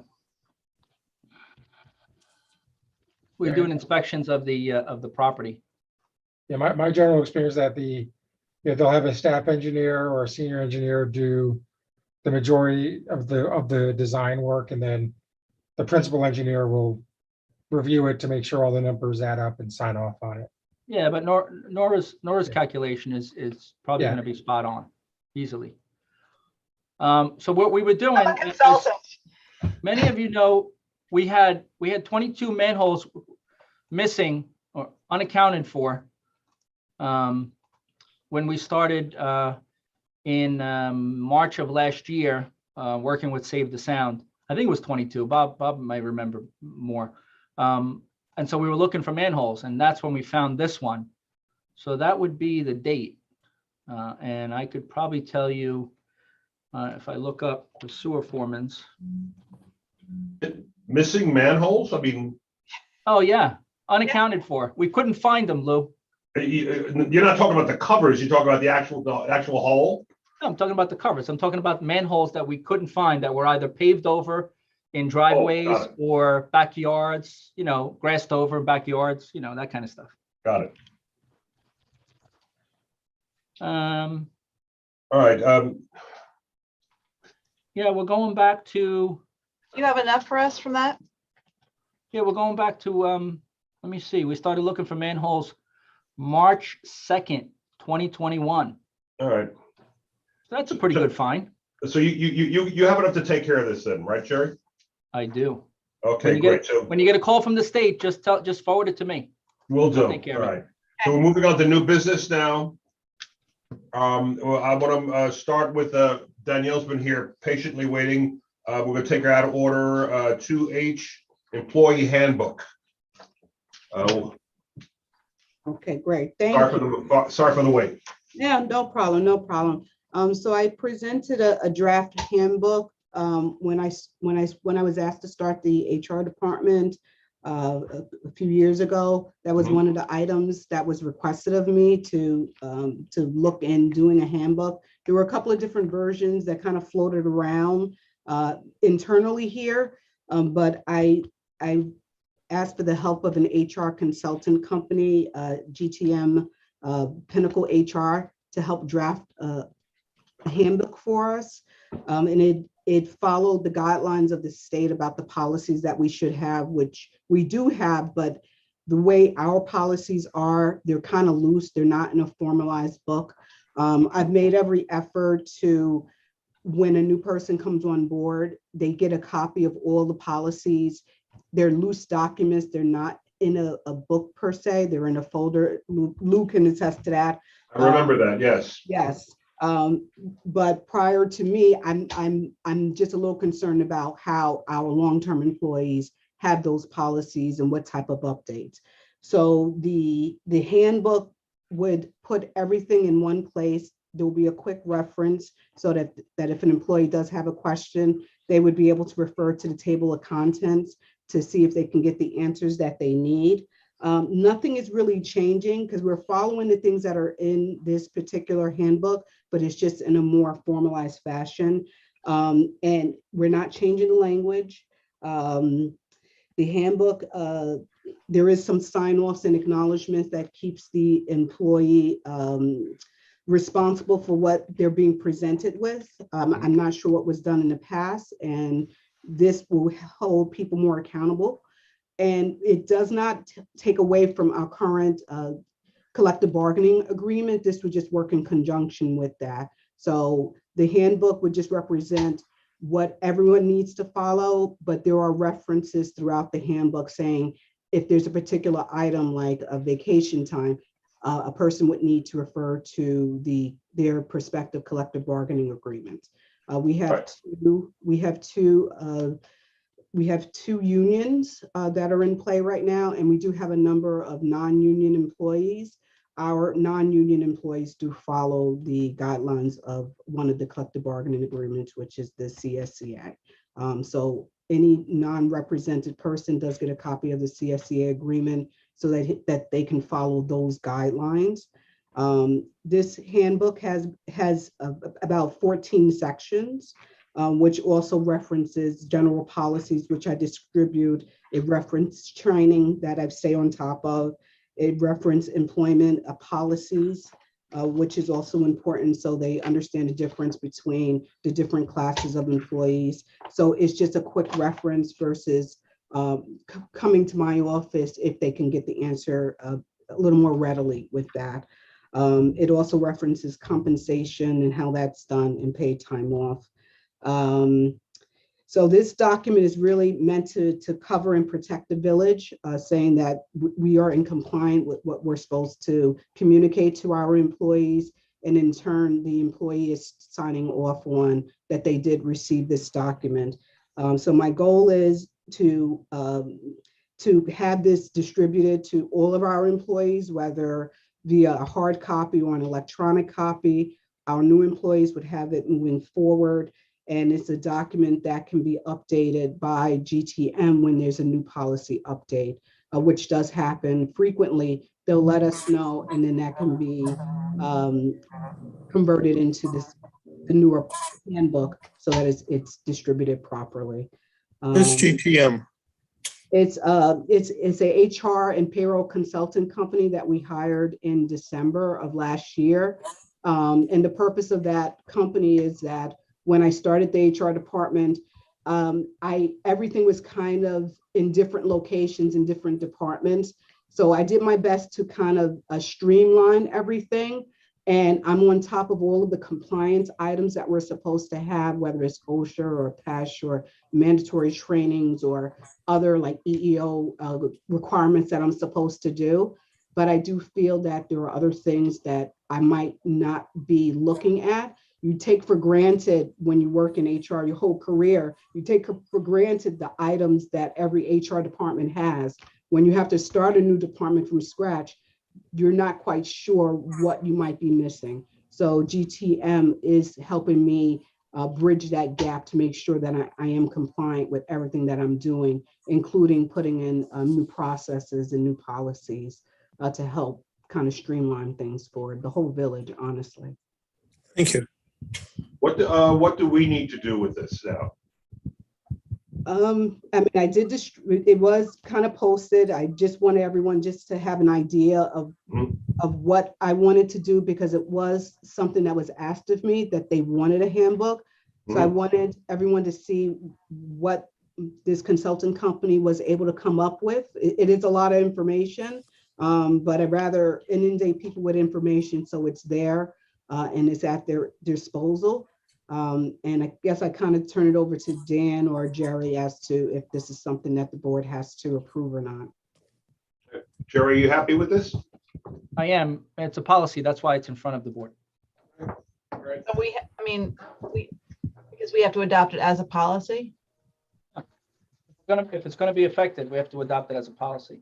I mean, I think it's, a no-brainer, right? Yeah. Yeah.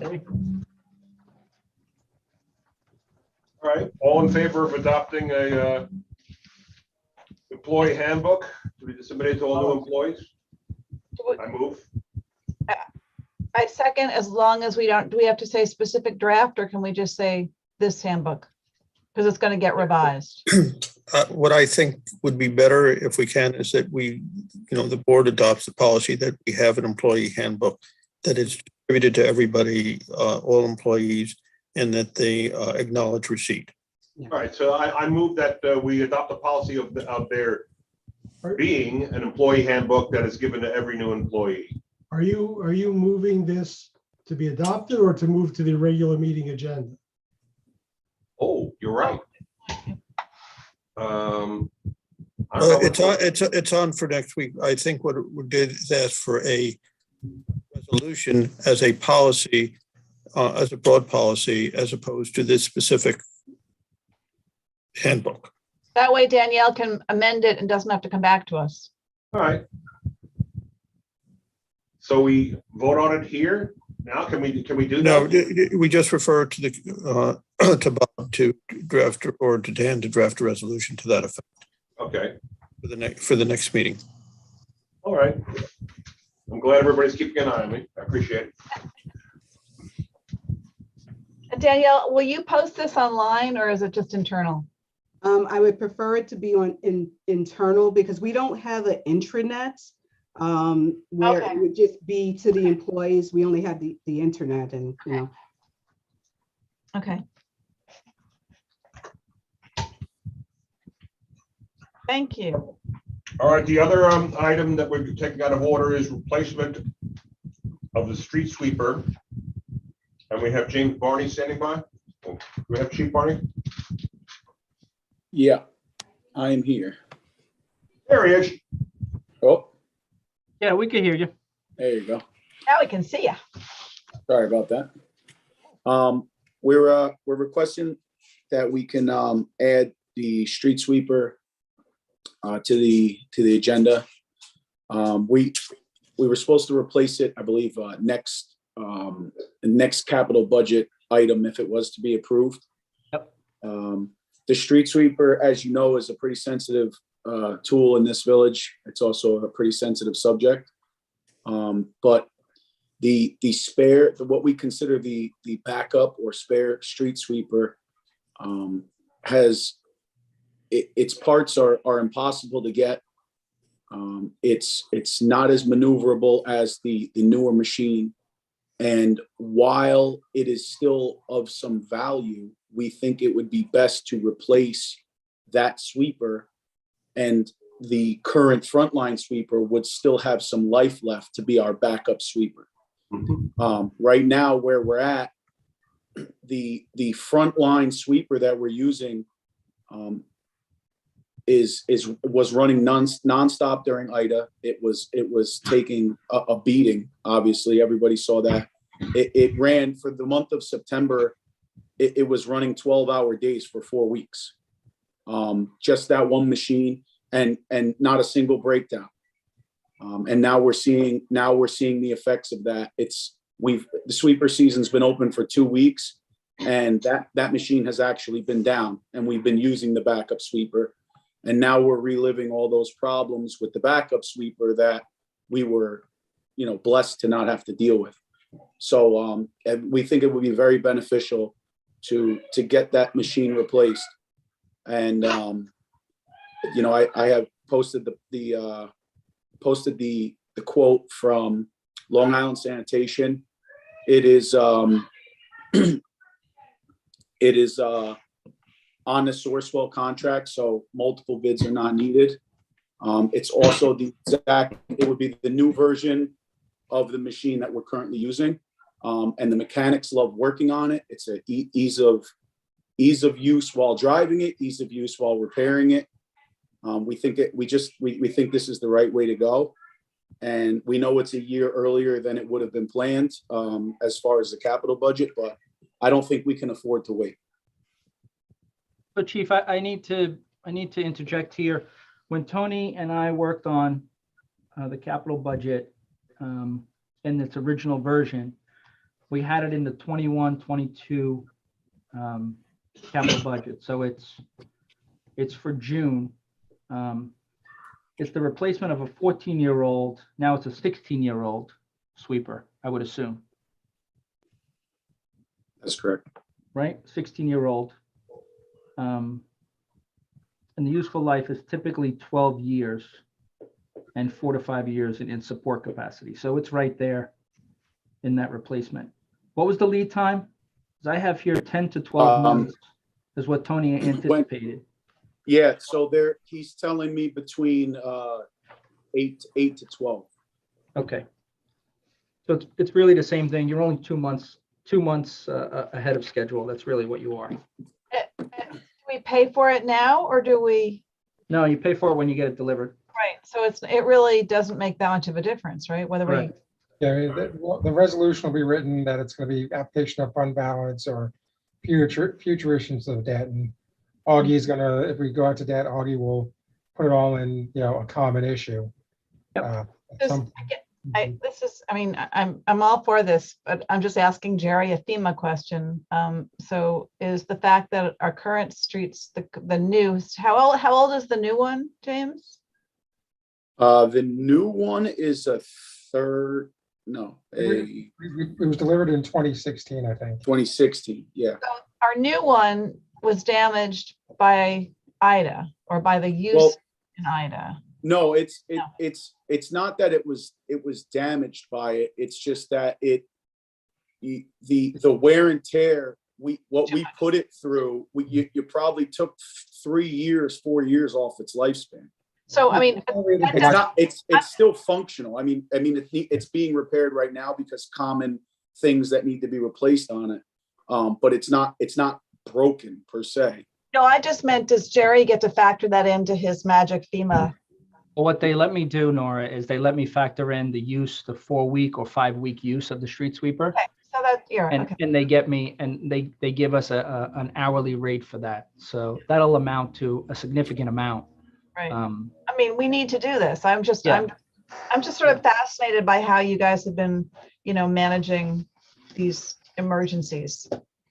So which becomes the backup? That's what I'm confused on. What I'm hearing is we have two sweepers that have, Frontline one now, Dan.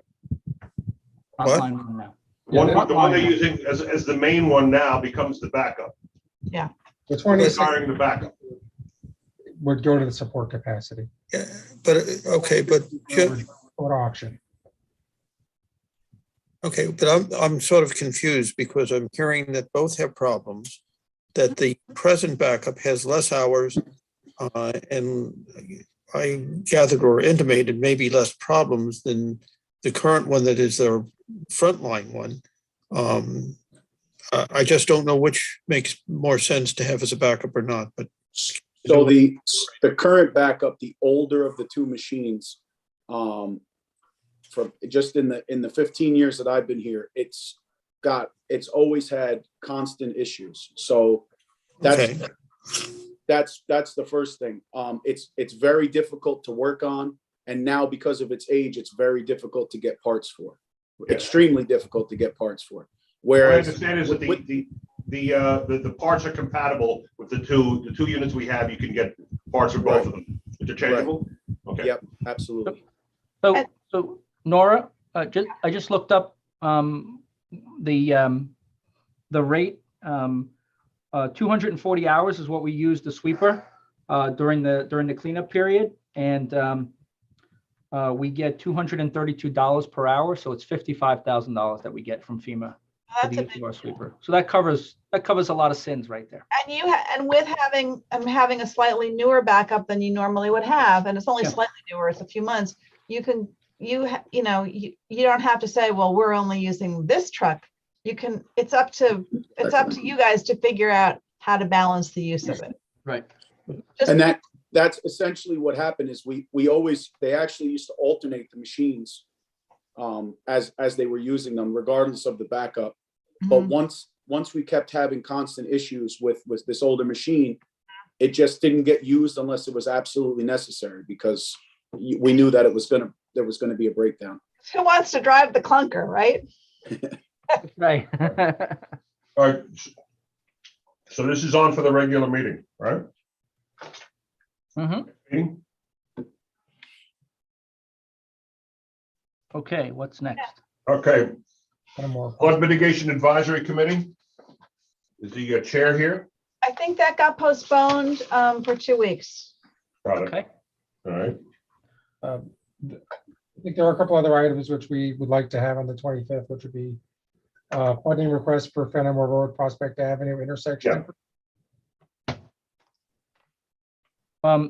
This is something I think the engineer, our traffic engineer, estimated it just around $90,000 for this to go out to bid.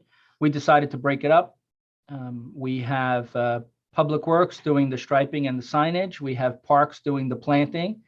And then we've been soliciting quotes for the construction, the actual concrete work and associated hardscape construction.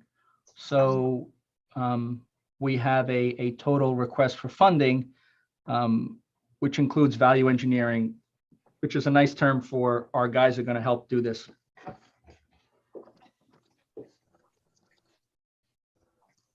All right. Isn't there like a ton? I'm trying to look at this. I looked at it the other day. There were a lot of plants. Was that the right number? It was like a huge. No, there's way too many plants. It's ridiculous. Yeah. They packed them in.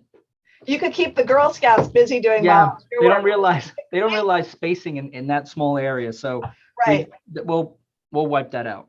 We'll redesign it. Plus, we're going to use pollinator plants and some other low maintenance stuff And it went out for bidding, right? It did go out for bidding.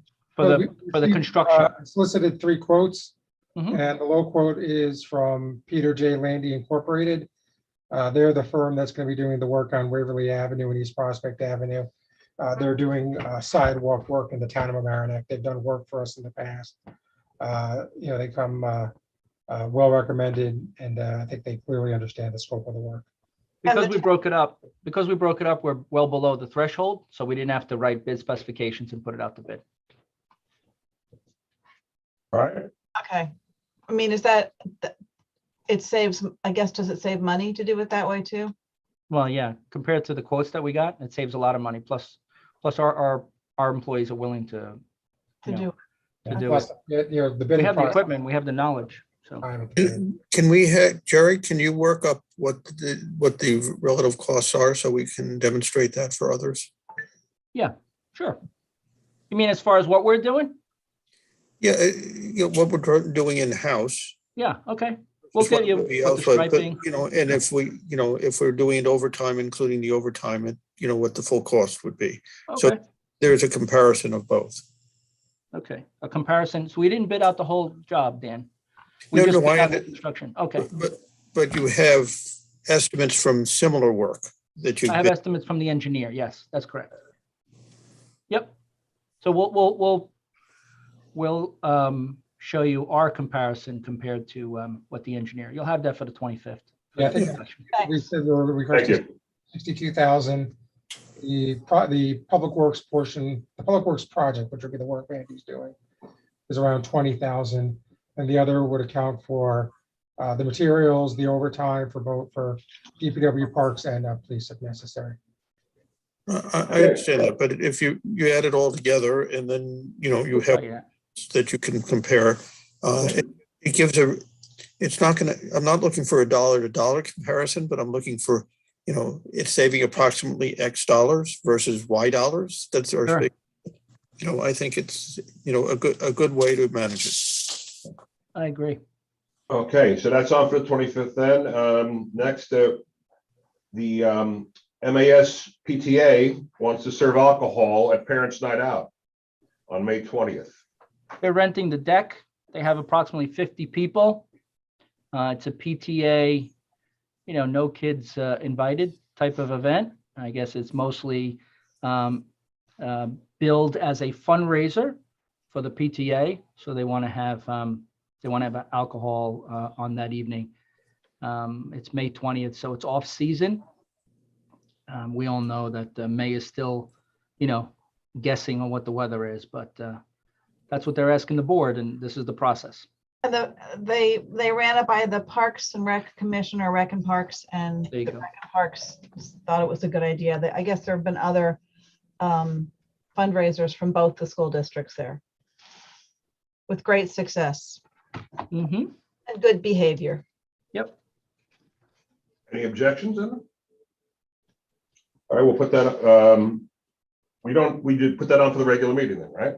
For the 25th. Yeah, 25th. got You it. just want to move it forward. Yep. Okay, all right.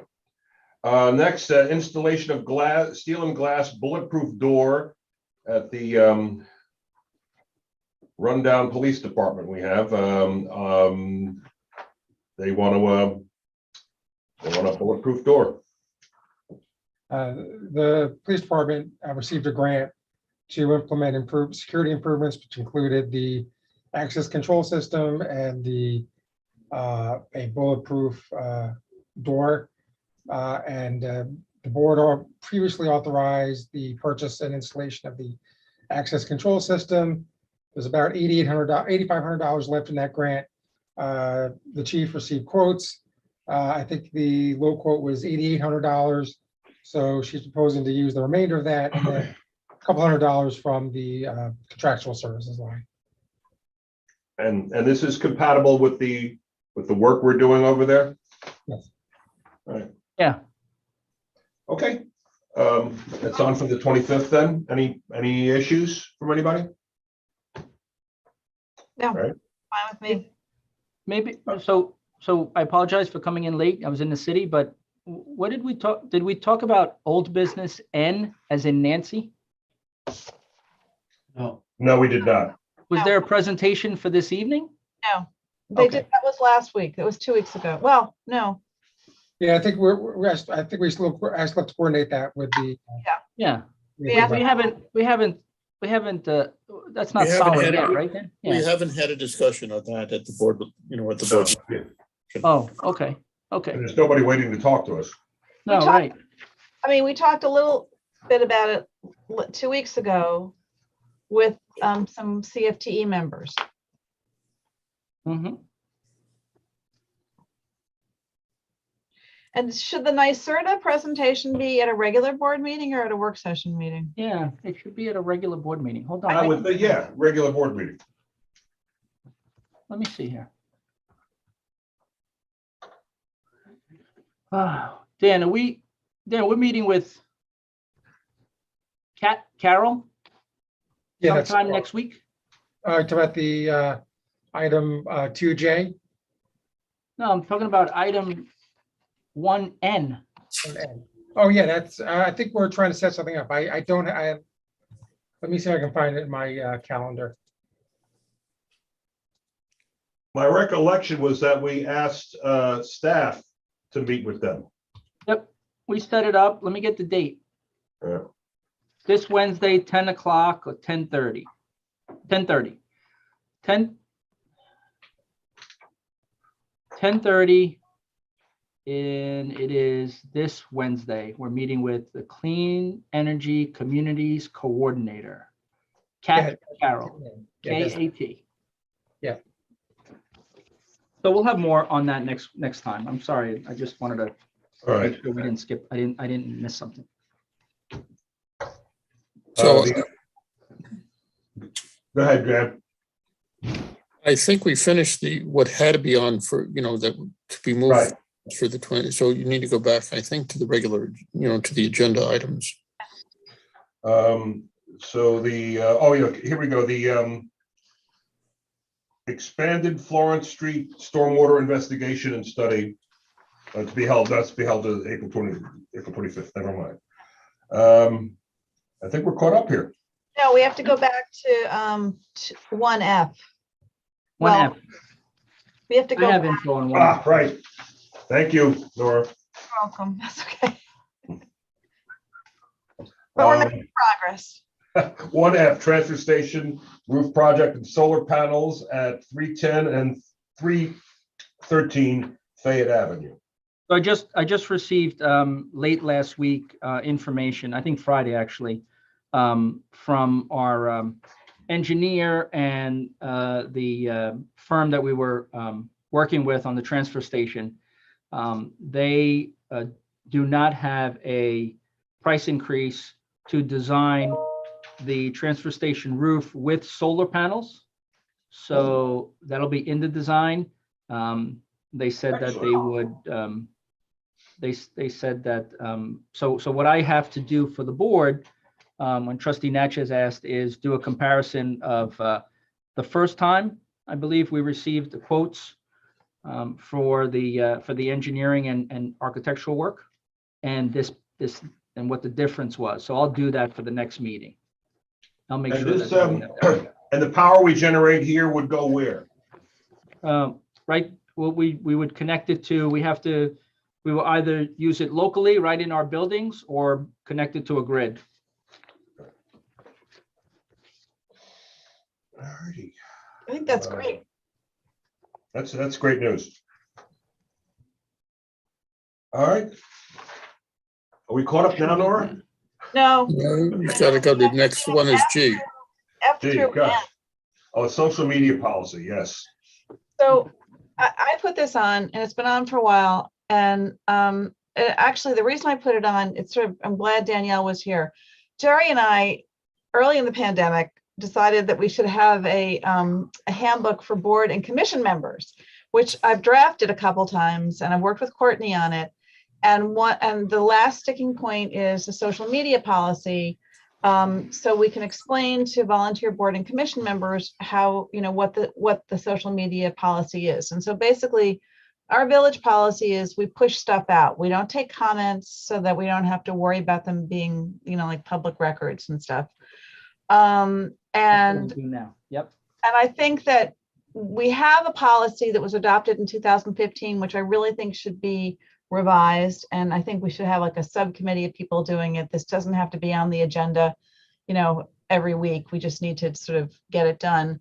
I think one of the things I'm concerned about in looking this up is that comments that we make on social media, if they relate to village business, can be construed to be, and this is a Bob question, could be construed to be like a public comment or a public record, and how do we maintain those things? If we're talking about, and even if it's on our own social media accounts, if we're talking about village business, is that something that has to get captured? So I think we have a very good system for how the village pushes stuff out, but I think we have to figure out how to be mindful and give guidance to our volunteers about what they can do. And so I included a couple of documents that I got, and the most useful one I think is, well, it's page 209 or 8 of my PDF, but it's the one from New York State Office of Technology Services. And on page 5 of that, it gives some guidance about when you're speaking on behalf of the state, which obviously we're not working on behalf of the state, but also about how state employees should be mindful about what they're saying. And that's on page 2 of the next document, become public record. So I'm just putting that out there to think about. I don't have any answers. I'm gonna I've tried to cobble something together that I'll send to Bob so we could just get the handbook out there even in the short term, because people have been asking questions. But I think it's just something for us to think about, and maybe we should have a couple of people who are thinking about it. Now, is this a social media policy you want to put in the handbook? Well, yeah, I mean, I think, well, we have a social media policy. We can just append that to the handbook, and it talks about pushing out. But like there's a require, I mean, I think when the village is posting, it's a village employee who's posting, they know what the rules are. I always just want to make sure that all of the volunteers understand what construes a public record. So I don't want to hamstring anybody, but I also don't want, we all know we shouldn't be posting stuff that's confidential. We shouldn't be posting stuff that's, subject of a lawsuit. But when we're posting stuff on our own personal social media, we have to be careful, whether it's, advertising, an arts council something and somebody complains about it, or whether it's, talking about some other kind of village business. So I'm just putting it out there I think it's a conversation we have to have. And I think we should figure out who should be having that conversation to report back. Okay, let's talk about it then. All right, I mean, not now, but.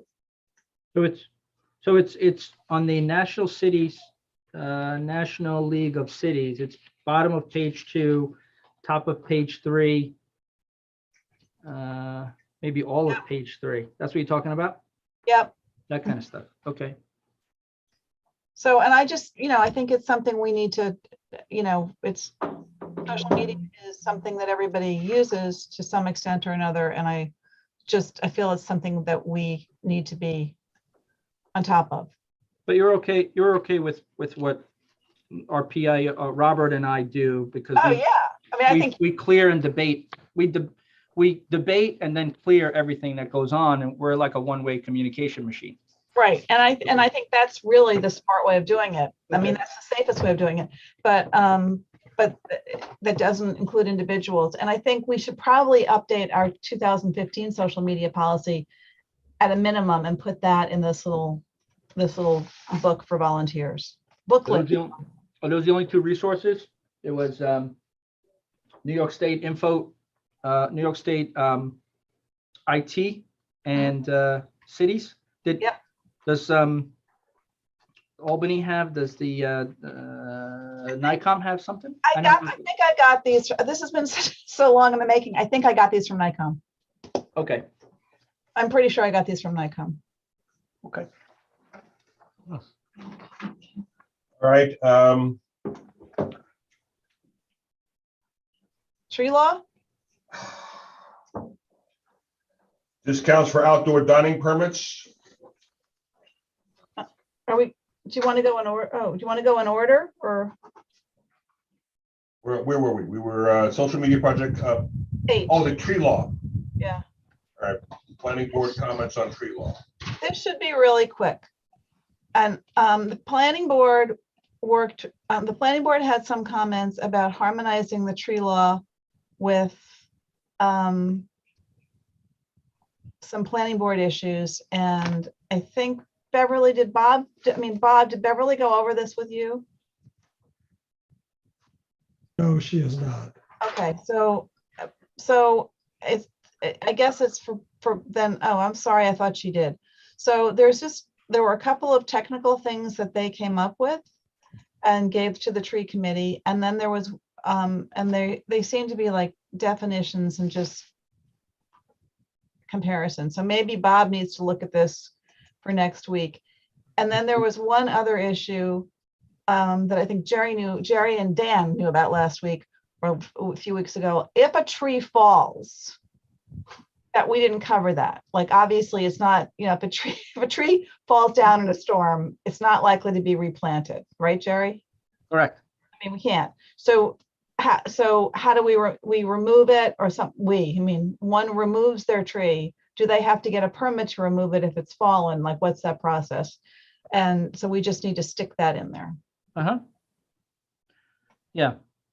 So it's a tree removal permit to remove the tree, but there wouldn't be a replacement requirement. There's a Right. replacement required for any tree that's removed, Right. that's standing, of course, that's, dead or dying or diseased or hit by lightning. But I don't think we would make that a requirement. I hope it's not that way. And if not, we can clear that up. But I hope we don't make it a requirement I that they think it have to just wasn't replace. clear. I think it just wasn't clear. Yep. So I Okay. think, and so Beverly, the tree committee's meeting in 2 weeks, and they were gonna talk about it. They thought it wasn't clear. So I guess the question is, Bob, if you take a look at this and see if you agree. This will be version 20. This will be version 21. 22. Yeah. 22 of the tree This code. will start again, Nora. This will get a new letter. No, And, no. Oh, we'll start. You have to start again, I a guess. new letter. Version It 21. would be an amendment. The one thing, We're gonna get it right. It's gonna be one version and one version only. the one thing that I think would require some debate is the tree fund or bank. Tree bank is different than a tree fund. A tree fund is a developer putting money because they can't plant a tree on their property Right. and providing us money to plant the tree someplace else. I don't have a problem with that, but that has to be the board's. The board has to be good with that. And I think the planning board recommended it. It isn't up to anybody but the planning board, because I think they're in some situations where there have been a lot of trees removed and simply you couldn't plant the number that needed to be replanted. Yeah. So I think they wanted to be able to, sort of leverage it into trees in other places. Because if you can't accommodate, I don't know, replacement of 80 trees or whatever it is, you want to maybe make sure the village has those 80 trees to plant someplace else. Yeah, so Scarsdale did that according to what's here, but the price for the tree is too low. We're paying, much higher than that on the next tree planting. In fact, the best prices we've ever gotten were higher than, $250. And maybe it doesn't have to be an amount per tree. Maybe it's market rate. Yeah, we can always give them market rate because we bid out trees every year. Yeah, so it So could we be can always tell them what it costs. market rate. Well, if you spell market rates, it should be market rates for the village. Yeah. Yeah. What we You know. pay, right? Well, it's what we pay and what the type of tree is that is desired, as opposed to what a developer may wish. Well, and I think the way this would be structured is it would be part of their, a condition of their getting their permit, right? Getting their site plan approval. So Mhm. Yeah, we're planting trees on public property. That's not just the tree, it's the water, the gator bag, the time we spend to fill the gator bag every week. Few Adds up. bucks. It adds up. Okay. those are the, so I guess we should wait for another couple weeks to see what Bob thinks, if we're ready for something to then try and schedule a public hearing. In the attempt that we have version 1 and only version 1. Recom discussed it already? The tree committee discussed these changes. Oh. But they didn't discuss the idea of specifically saying what happens if a tree falls. Okay. I created some language and sent to the tree committee. I'll send it to Bob as well. Yeah, that's an easy one. And then, of course, they're eager to hear what we hear back from the Attorney General. But we haven't, we don't know when we'll hear back, right? No. No. All right, so that's, Is that the one we heard Doesn't that work. you sent it to the controller's office? Yes, that's right. I believe it was at the beginning of this year or end of last year. They said they forwarded to the controller's office. Yeah. And didn't we include that in the agenda? Or was there something, my mistake? Was there something else that we just got recently? No, the most recent one received was regarding the referenda. Oh, and yeah, that yeah, was forwarded to the BOE. Yeah, BOA, right. But so we're still waiting for the controller to get back to us, right? yeah, we're still waiting. We all are. right, so that's on hold.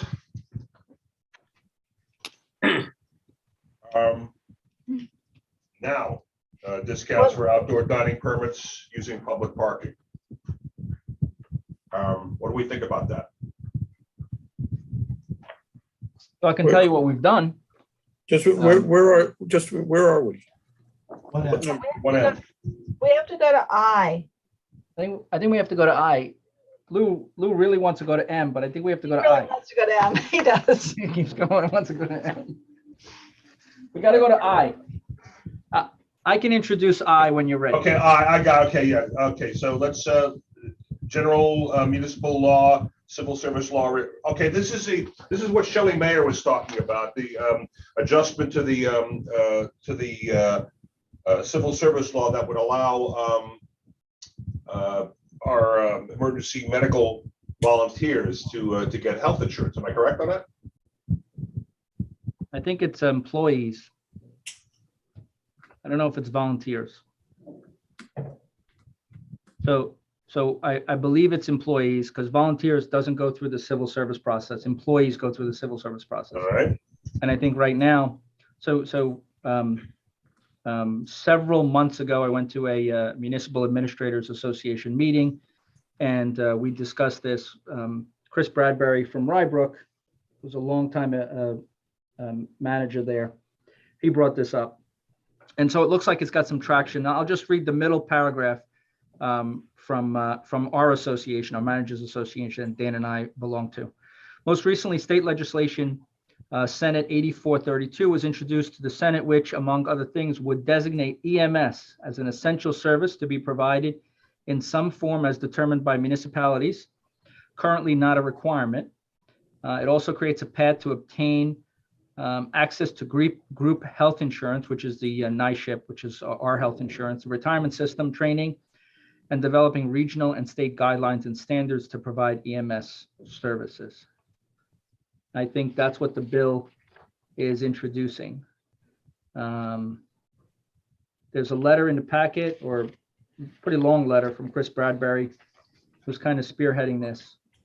And it says here, let me see. Actually, it's a different bill number, but it says here what was introduced or what is being considered and referred to the Committee on Local Governments is an act to amend the general municipal law in relation to classifying emergency medical service provided by municipalities as essential service to provide and apply for and receive state aid. That's a different aspect altogether. So basically, I think that's what they're looking for. They're looking for, and Mr. Sarnoff, you got to jump in if I'm a little off base, but I think they're looking for EMS to be employees, like to have access to certain benefits, just like the employees of a municipality, police, if they have a paid fire, emergency response, emergency, disaster personnel, those kinds of things. That's basically deeming EMS as an emergency service. Well, and not as a volunteer service. I think that's the key. Well, so in some communities that volunteer and some of that they're employees. Right, but what I think I have a cousin who's been an EMT for 40 years, and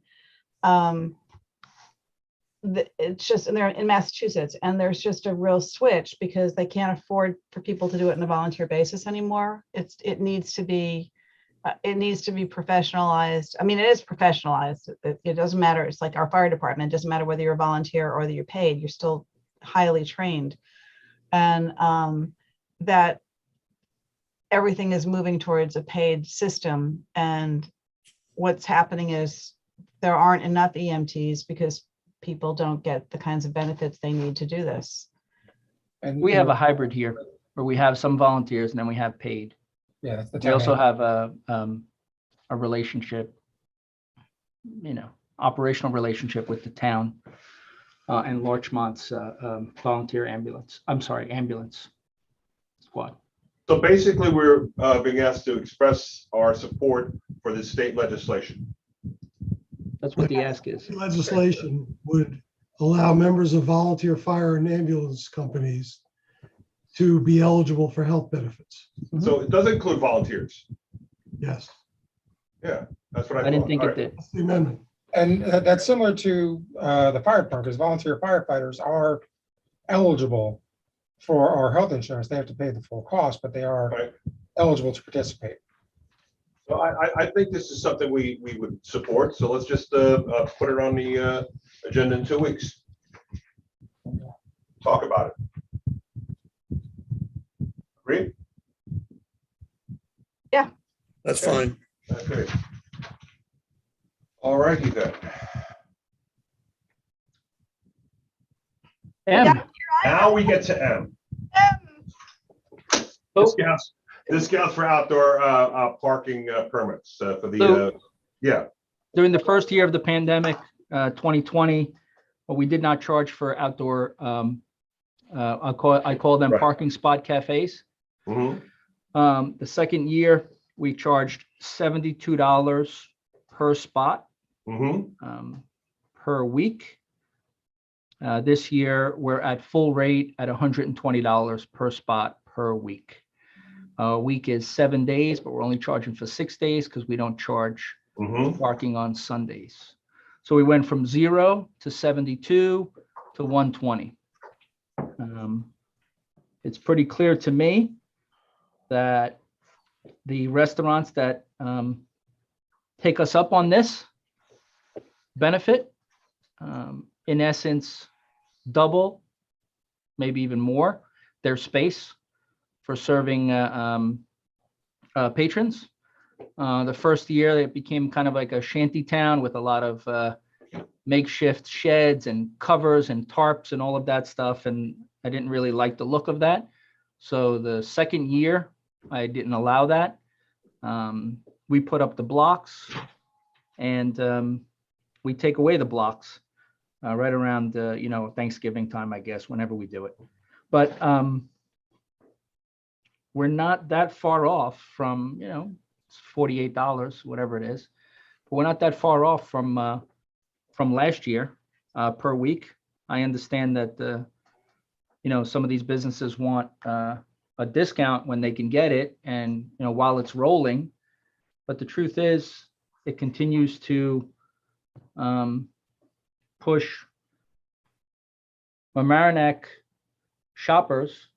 Avenue shoppers to the back lots because we already have issues with parking on the main strip, which, is the Parking is tight. Parking is tight. So it's not a small consideration for us. I guess the question is, did we want to offer any minimal discount, let's say to Chamber of Commerce members or something along those lines?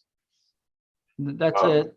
I'm willing to hear what the board suggests. At the end of the day, I make the decision, but whatever the board wants me to do, I'm good with. I want to make the businesses as happy if possible. And of course, I definitely want to make the board happy. I don't think we offer we that. can't offer a benefit to a chamber member that another merchant in the community doesn't have. I mean, I don't, we had that, because we had that conversation 2 years ago when they, you know, when they wanted to limit this to just chamber members, and we couldn't do that. We limited it initially to people who had already filed for a sidewalk cafe permit. All right, I just wanted to raise the issue. It was raised with me. I said I'd put it on and we would talk about it. So I just wanted to see what you thought about it. That's basically it. You know, Rye did this extensively 2 years ago. I mean, a lot of communities did it 2 years ago and didn't charge for parking, in part because we weren't charging for parking anyway. We were, you know, more collecting, and we were just trying to sort of feel our way through the pandemic. Rye did not close Purchase Street last year for this, and they're not doing it this year. Larchmont has left a lot open. I'm curious as to what they're doing for parking, because they didn't charge for parking until about a year ago. Oh, they Well, are, right. They're barely enforcing the parking they are ostensibly charging for. So they have their own issues. So I would want to stay away. I would want to stay away from the Larchmont model of constructing, you know, sheds. It's not a good look. Better term, in the street. That's like the city model. But you know, if the board wants to give a 10-15% discount on the full rate, and give the business owners who have street dining, you know, intentions of getting street dining, that would be something. It's really up to you. It's really up to you. And I think you know, we have an issue for a lot of other businesses that are also members of the chamber, where they, you know, are having problems, you know, because people don't want to park in the back, and, you know, and we're taking away parking, you know, to allow them, you know, I think it's a much different concept when you can only do it outdoors. But I think Jerry has pointed out that, you know, in most cases it's been doubled or increased, double, you know, the space. And I think that we, you know, if they want to take advantage of it, that's fine. And if they don't, that's fine. I know a lot of people think it is you know, money, but in relation to what you can, No, I don't think I have any. Those are mine. you can, you know, work out in the numbers, not an unreasonable approach. And I gather, Jerry, that, you know, that's your recommendation, because you've already said it. Yep. You know, I mean, I'm willing to be a little flexible. I think we should, you know, go along with it. All right, I think we're probably all agreed on that. I said I would bring it up, and there it is, and we've Nora, talked. what do you want to say? Nora? Sally has her hand up. Sorry, I didn't mean to interrupt. I just saw Sally's hand up. Oh, I'm sorry, who has their hand up? Sally. Oh, Sally. Sally. I had my hand up, Nora? Yeah. Oh, not on purpose. I'm a panelist. I don't need to raise my hand. I know, you can just talk if you want to. Yes, I'm good. Thank you. all right. All right, that's it then. Okay, you get a prize. We ended at 7:25. You get a prize. That's it. Yeah, the other things I think we can wait on. Let's take a break and come back at 8 o'clock. I'll take a motion to adjourn. So moved. Second. All in favor? Aye. Aye. Hey, see you in a little It's while. unanimous. There you go. We'll see you at 8 o'clock. Well, it's okay. Thank you. Okay. What was he saying?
Mike?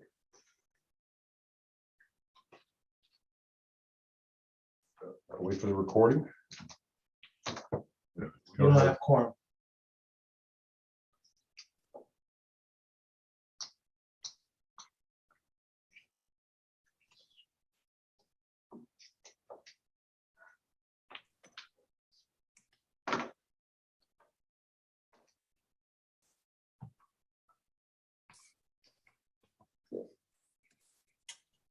Have quorum. Dan's here. Okay, here we go. All right, ready to go? Open meeting. Good evening, everyone. This is the regular meeting of the Village of Mamaroneck Board of Trustees. Mayor Murphy and Trustee DeFore absent. Begin by standing for the Pledge of Allegiance. Oh, wait, we have to open the meeting first, right? Sorry. A motion to open the meeting, please. So move. Okay, second unanimous, since the meeting is open, stand for the Pledge of Allegiance, please. I pledge allegiance to the flag of the United States of America and to the republic for which it stands, one nation, under God, indivisible, with liberty and justice for all. All right.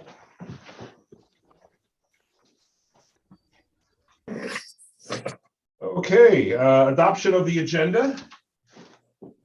Need a motion, please? So moved. Second. All in favor? Aye. Aye. Unanimous, all right. Okay, communication, presentations from the board. Sustainable Westchester, you here? Yes, hello. Hi, okay. All right. Mr. Nick Tedrow, we're all yours. Awesome. Thanks. Share my screen here. And we're running. Okay, well, thank you, board, for having me. Hello to everyone out there. My name is Nick Tedrow. Hi. I'm the program manager for Westchester Power, program here at Sustainable Westchester.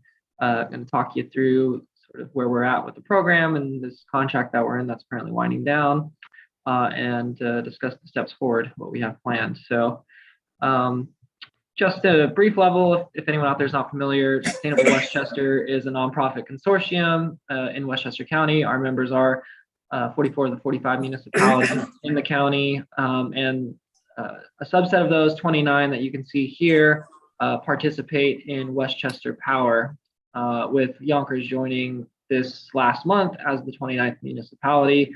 Our rough customer account total is up to roughly 147,000 residential and small businesses.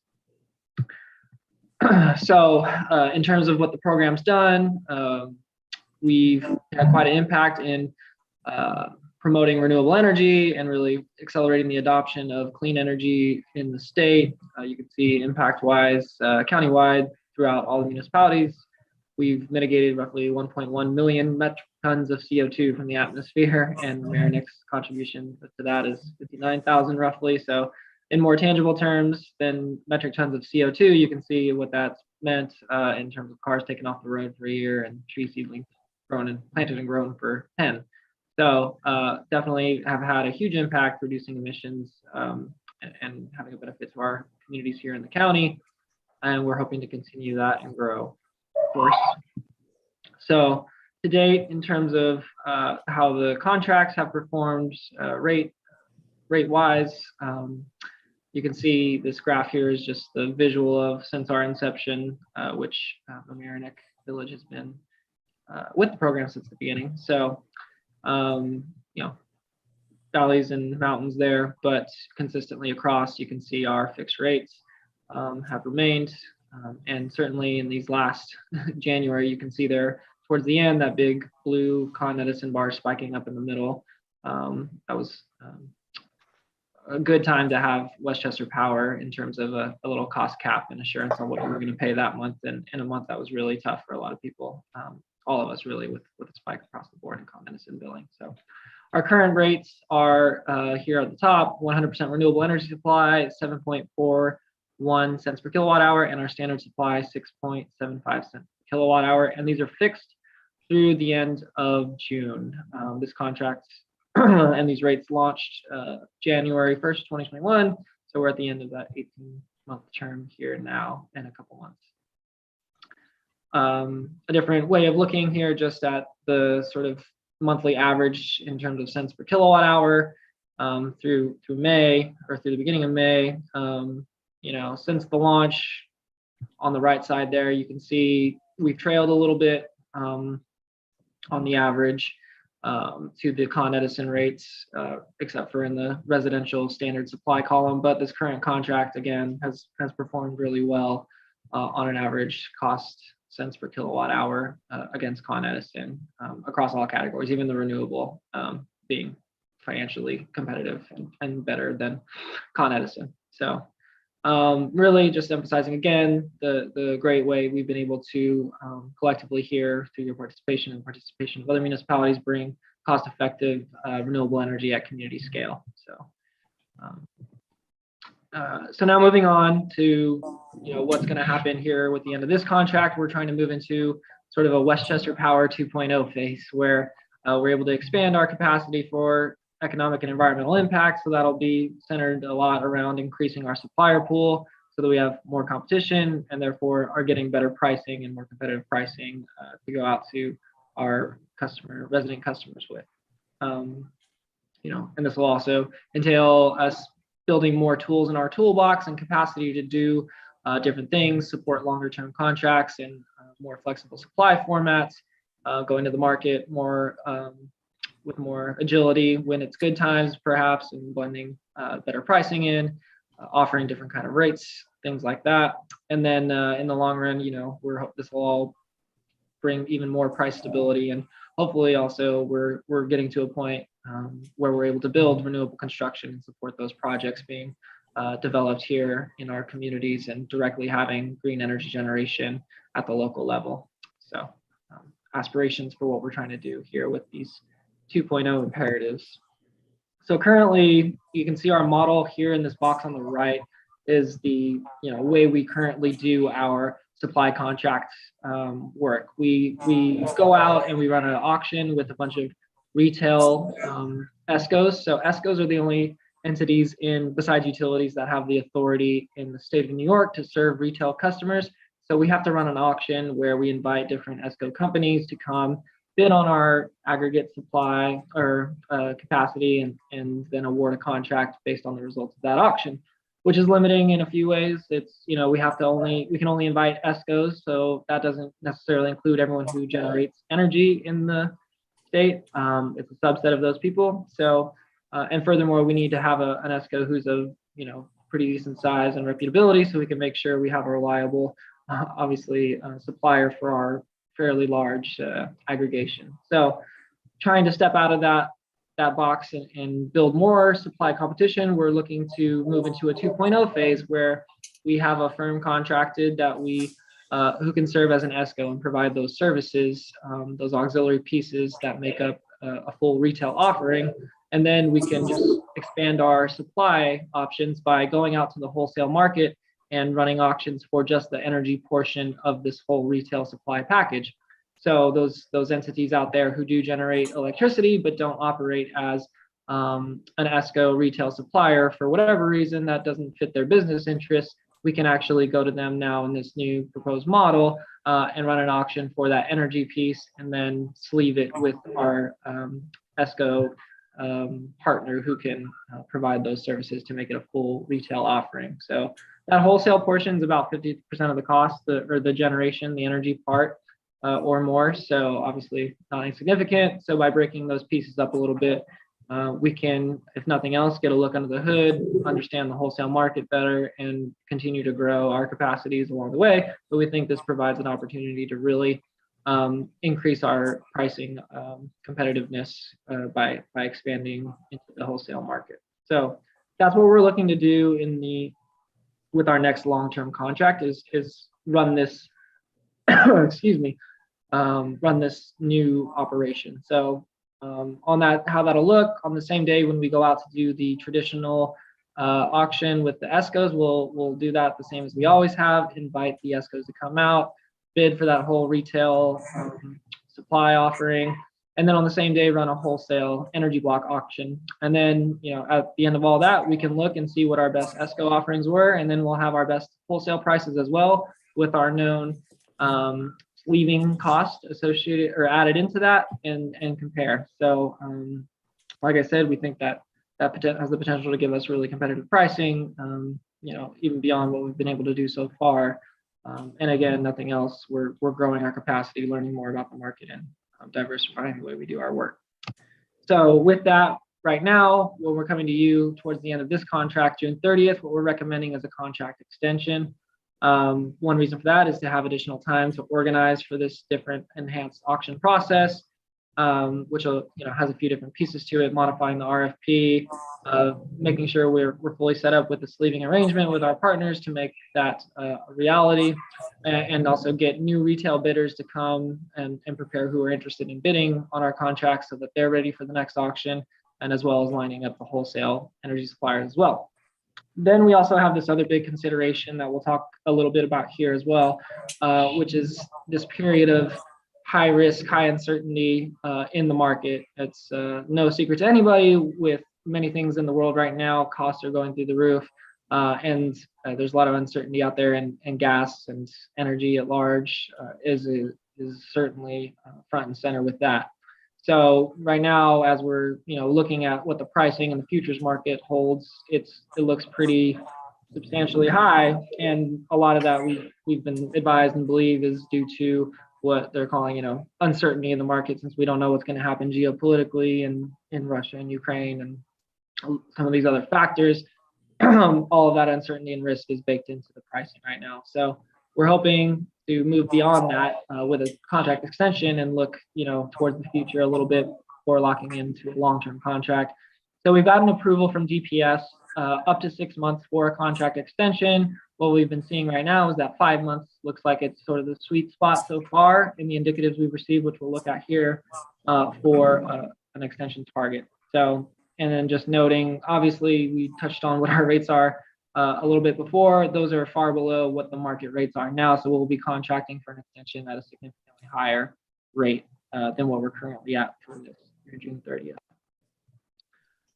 So the timeline of the new steps, we're confirming, we're sort of moved through this, but we sort of settled with chief electeds and admins a couple weeks ago on what we thought our price not to exceed should be for a new MOU extension. And right now we're going through the process of getting everybody on board, which is why I'm here with you today, to get Mamaroneck Village on board with the new price not to exceed and this MOU participation.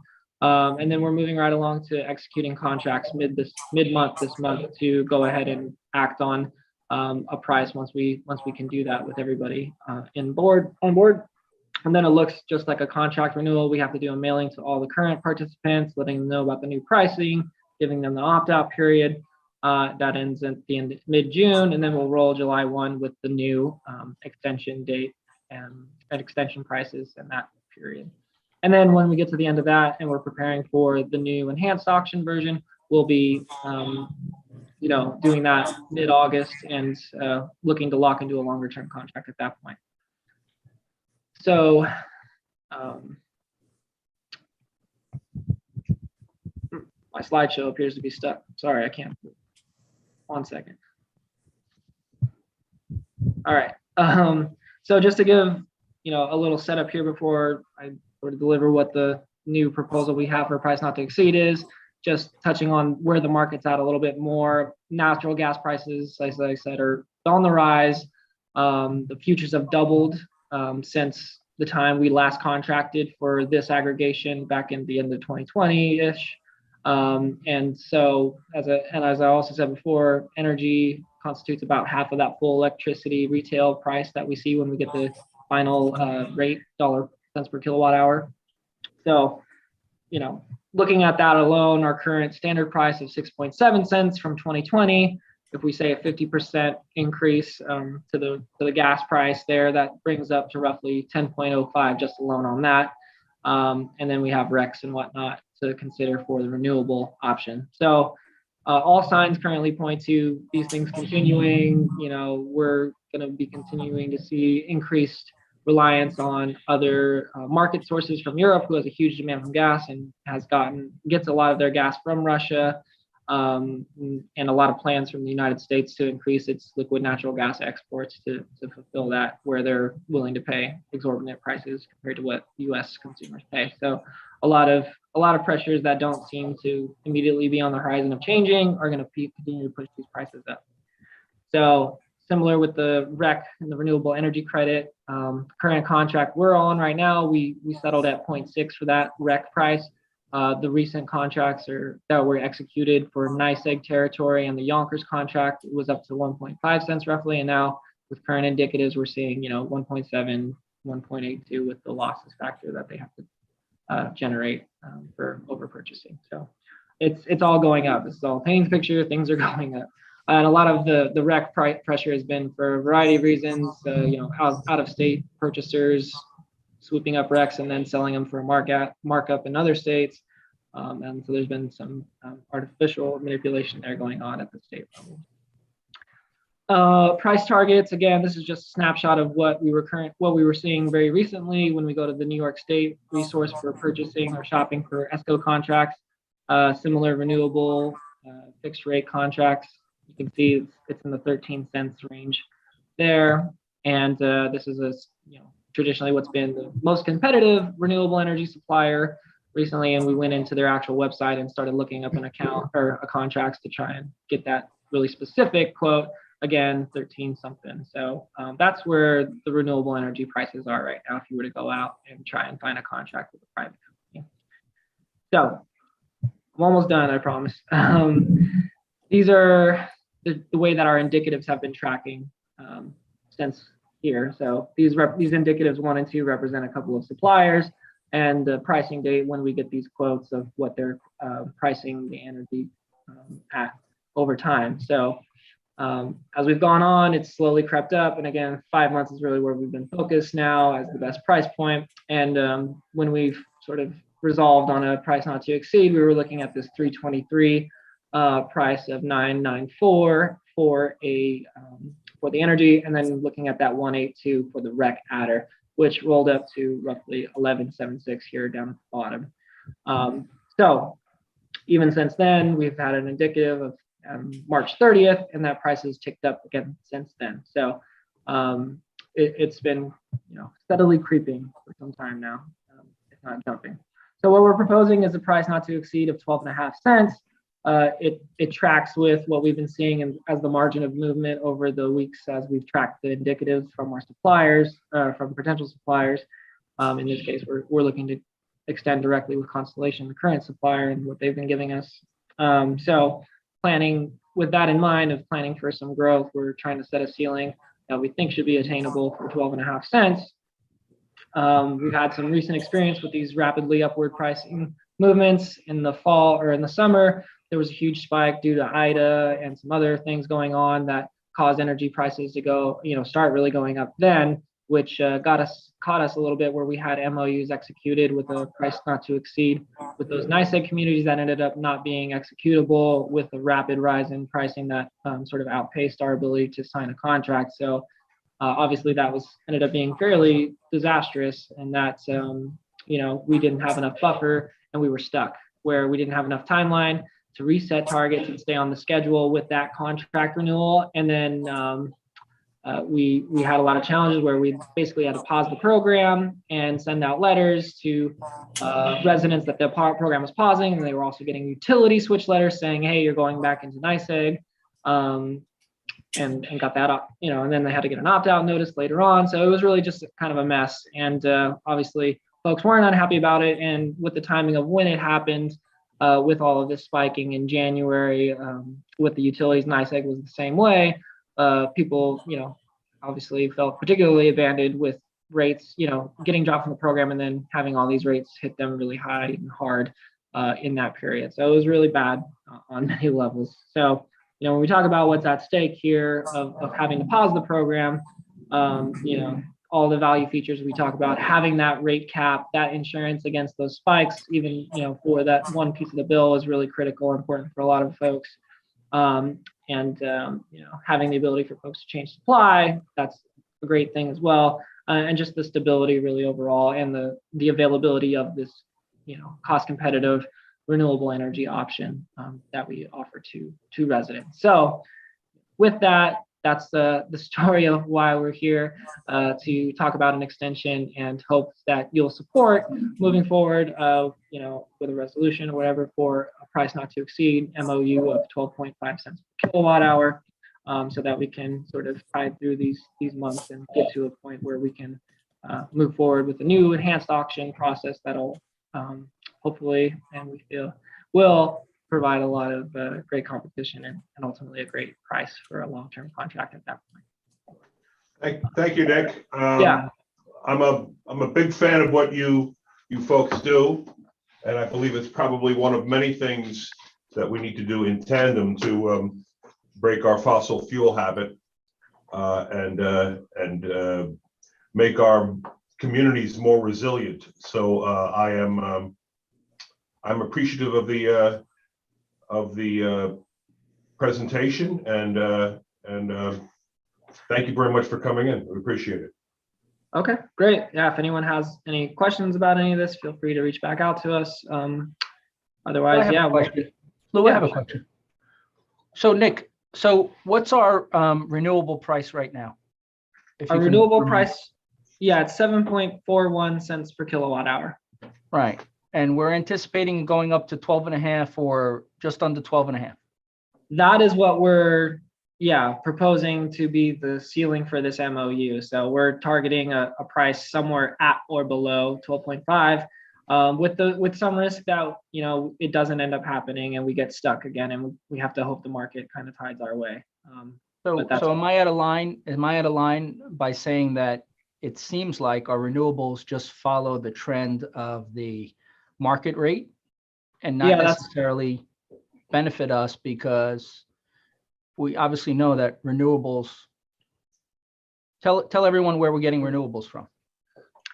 Yeah, so renewables in New York State, renewables are represented, in through our program through renewable energy credits. So we're, without getting too much into explaining what the REC market is, basically we're buying up, or our supplier on behalf of us is, in order to represent this energy, is buying up these credits on the market through NYSERDA, through their tracking program. So these different generators of renewable energy generate this energy, and it all goes into a repository where it has, a tag to it, and each credit is represented as 1 megawatt hour of renewable energy generation. So when the supplier is getting us, our renewable energy supply, they're buying up these credits in the amount requisite to represent the renewable energy that we're supplying for our program. So with us, it's New York State hydropower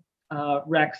So when we lock in our contract, they go into the market, and they are into the market, and they buy up enough RECs for the energy, the representative energy for our participants who are going to be on the renewable supply. The renewable energy is not cheaper. It's just that we get the credits. That's why the credits are brokered or bought and sold, and that's why we're getting the cheaper rate. Yeah, so anyone who's, most people who are, a lot of folks are on there buying these credits. So businesses do it for their environmental compliance reasons, and a lot of folks buy these credits. So the renewable energy, you can think of it as sort of a premium that we broker for on the market, but the price for that is set, by the state for those credits. And the 5-month extension with Constellation is because we think the market, or you think the market's going to potentially get better, or not necessarily, because the long-term numbers were even higher, but at least there's stability in the long-term numbers. Yeah, so, the thinking is that, one, we do want to, like I said, prepare for this new auction format. But two, we do think, right now there is the possibility for, things to change in the world and more stability to come into play with, whatever happens geopolitically. But, we're not hurt by, at this point, trying to ride through the current market and anticipate or hope, at least, maybe hope's the right word, that things do relax and ease in the market a bit in 5 months plus, so that we can be positioned and to take advantage of lower rates and lower future market prices than what's currently out there right now. Because there is a huge uncertainty out there. You know, no market expert can tell you what's going to happen in the world or what's going to happen with futures right now. So it's a pretty high risk move to lock into prices that are, particularly exorbitant in the current time. Right, so in 5 months, you'll be back to us asking us or you'll give us projections regarding the next auction platform that you guys plan to participate in. Yeah, we'll have, some market analysis, I'm sure, but, we'll also be not talking in the strict terms of a contract extension where, we'll be bringing we'll be opening it up to a full auction again and having multiple suppliers competing against each other through a competitive bid process, which will, bring more, price competition to the table and Right. won't be as constricted as working through one particular supplier and negotiating that way. And you guys are not comfortable doing that now. You just want the extension to give yourself that 150-day buffer. Yeah, that was a big part of it, and the market effects of what's going on right now is there's a lot of suppliers who aren't comfortable, really pricing out stuff right now because they don't know what's going to happen. So it's actually kind of put a chilling effect out there for a lot of suppliers who are very wary of entering into long-term agreements. So it's mostly them and not us necessarily. Yeah, not necessarily. Well, we hope to be more agile going forward in the future. So we're going to do things that'll make it where we don't have to, hopefully do these mechanical month-long processes, and we can find ways to abbreviate our compliance steps with through DPS where we can strike when the market's hot and things like that. But that's not really the main issue here. It's just a matter of the market being completely, in uncharted territory. Okay, thanks. Yep. Thank you very much. Yeah, no problem. Just one question. What do you need from us at this point? Yeah, so we've sent out the final draft of the MOU that's in the hands of, I think the, mayor administrators over there with you all. So we are looking to, I think I pointed out our timeline before, we're hoping to execute our energy service agreement extension with the supplier mid-month. So the soonest we could get the approval and signature on the MOU would enable us, and we're getting that from all 24 of the municipalities right now to go out and, give us the freedom to execute that ESA if we were to get that price point we're looking for. So as soon as you all are able, if there's a resolution that needs to pass to authorize that, that would be what we need is that memorandum. Okay. Thank you, sir. All right. Thank you. See you, Nick. Thanks, man. I appreciate it. Yep. Bye-bye. All right, next, the communications to the board. It's Can Luke, just for a minute, Jerry, are you asking for a resolution from the board, or is this something that you can execute? No, I can't. We can do this next meeting on the 25th. We don't have to do it now. Yeah. Okay. We can do it on 25th. It's close enough. They're going to proceed how they're going to proceed as long as everyone on this Zoom is comfortable with what Nick has just explained to us, which I am. I understand it. Then we can do it on the 25th. Nick, our next meeting is April 25th, and That's the next one. Okay. Yeah, so I can give you an email, that we discussed and we moving forward, but we don't necessarily have on the agenda, nor did we prepare for a resolution. I don't think so tonight. I mean, let me pull my. No, we don't have that. Okay. Yeah. The 25th is our next meeting. Okay. Yeah. Let's definitely talk then offline, and obviously that's our target here is to hopefully get obviously ASAP. We were aiming for this week because then we have a tight turnaround to try and execute this ESA and then get all the munis to sign it. Before markets move. So whatever you can do, we'll work around whatever you got. But yeah, it's really an extension onto our current agreement, not necessarily a brand new agreement, a brand new MOU. The MOU is new because it's got a new price point. So sorry, were you gonna say something, Ms. Lucas? Well, Yeah. we have a meeting tomorrow. We have a budget meeting tomorrow. Oh, we can throw it on tomorrow. And Glenn has his hand up, but we have a budget meeting tomorrow. So if that's amenable, if that solves a problem, maybe we could do it tomorrow. Yeah, because Nick, when you said mid-month, today's the 11th. So I'm not sure if we get more mid-month than this. So, No, I hear you. Yeah, But, we were. but, Talk during but communication. Trustee Lucas has a point. We do have a budget meeting tomorrow, which we can slip something in, something like this. So Yeah, if you could, that'd be great. Yeah, we crunched to try and get all these meetings in, and yeah, so sorry turn about off- that. Dan, you have a template for this from Sustainable? Put your mic on. And you're muted. There's a resolution we've done the last couple of times.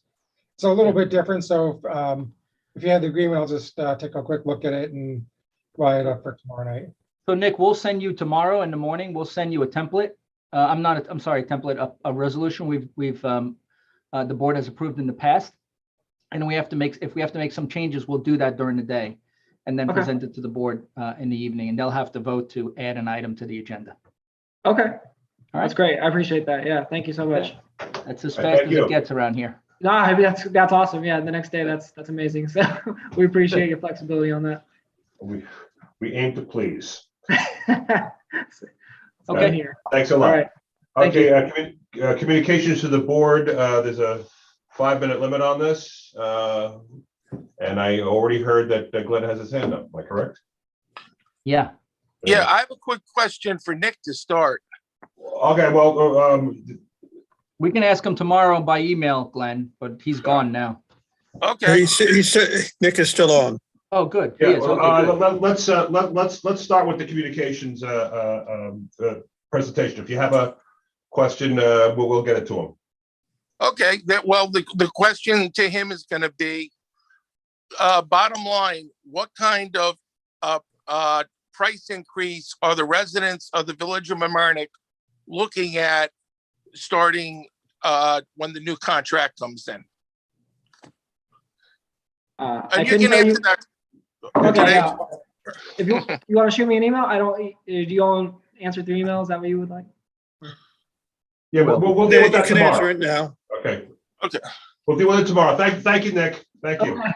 All All right. right, I'll talk to you tomorrow, Glenn. Sorry about that. Thank you. All Bye. right. No problem. Glenn, clock's running. Yes, the Okay. town of Mamaroneck sent out their tax bills, and a few residents actually called me with some questions on it, and I just wanted to answer them publicly if anybody wasn't sure. We get charged a sewer rate on the town tax bill. That's for our sewer district, which basically is we have our own treatment plant down here. Mamaroneck is part of our district. Our local bill is for our local sewer pipes. We have a refuge tax, which is Westchester County's recycling costs. And the third one is EMS. The town of Mamaroneck actually runs our EMS. So 2/3 of us pay a ambulance tax to directly to the town of Mamaroneck. Rhinebeck, we pay a fee either once or twice a year to cover those residents. So those were just the three questions that I was asked. On the rental law, one of the big actual protection on the rental law, and Bob can check this, is actually the tenants. New York State is very, very protective of the tenants in New York. And I think a lot of the restrictions that you would find on the rental law has to do with you can't force a tenant to allow somebody to go into an apartment and have the apartment checked.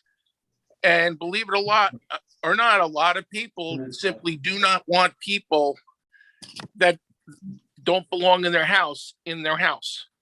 You know, whether the landlord has got substandard or whatever else, there's a lot of people who just don't want public officials in their house for any reason. but Bob can research that. We had some real good budget meetings. A lot of good things have come out of them. One thing, and this actually goes back to new members of the trustees, is I think that we should put together a little book that, basically it's almost like budgets for dummies. Most of us know what we know because we've been here for 15 years. Augie ought to be a professor with the amount of times he's patiently explained the minutiae of the budget, the capital, and the debt. Anushkas? Yeah. Well, sometimes I mispronounce words. But the bottom line is Augie's been very helpful to every one of us over the years and has probably repeated the same thing 100 times. Maybe we can get together and have the budget committee with the staff write a simple pamphlet that when you become a trustee, here you go. This is the budget. These are the definitions of the budget, and this is what these are what the different funds are. This is the operating. This is the capital. That way, you get a running start, and instead of Augie 101, you can start at Augie 202. Thank you. Thank you, Greg. Glenn, I think Glenn called me a dummy. I'm not quite sure, but we'll see. No, I certainly did not. In any event, my thing has always been to keep it simple, and if you can't understand it in simple terms, then it's too complicated. It needs to be simplified. But that's that. All right, here we go. And no more communications from the board. We got public hearings now on the tentative budget, and let's take a look at that. I think you need a motion to open. Oh, yeah. Oh, okay. Thank you very much. Motion to open the public hearing. So move. Second. All in favor? Aye. All right. Any comments from the public on the tentative budget?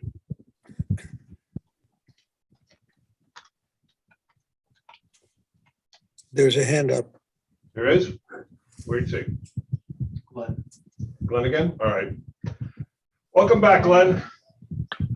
Thank you. Tentative budget. There had been a question about the sales tax. The sales tax numbers are actually coming in very well. The January and February sales tax have come in 15% and 16.5% above last year, according to Westchester County. The problems that I do have with the budget is I think we're being a little bit overly optimistic with our income lines, though I do think that we probably have about a $250,000 cushion in sales tax and mortgage tax.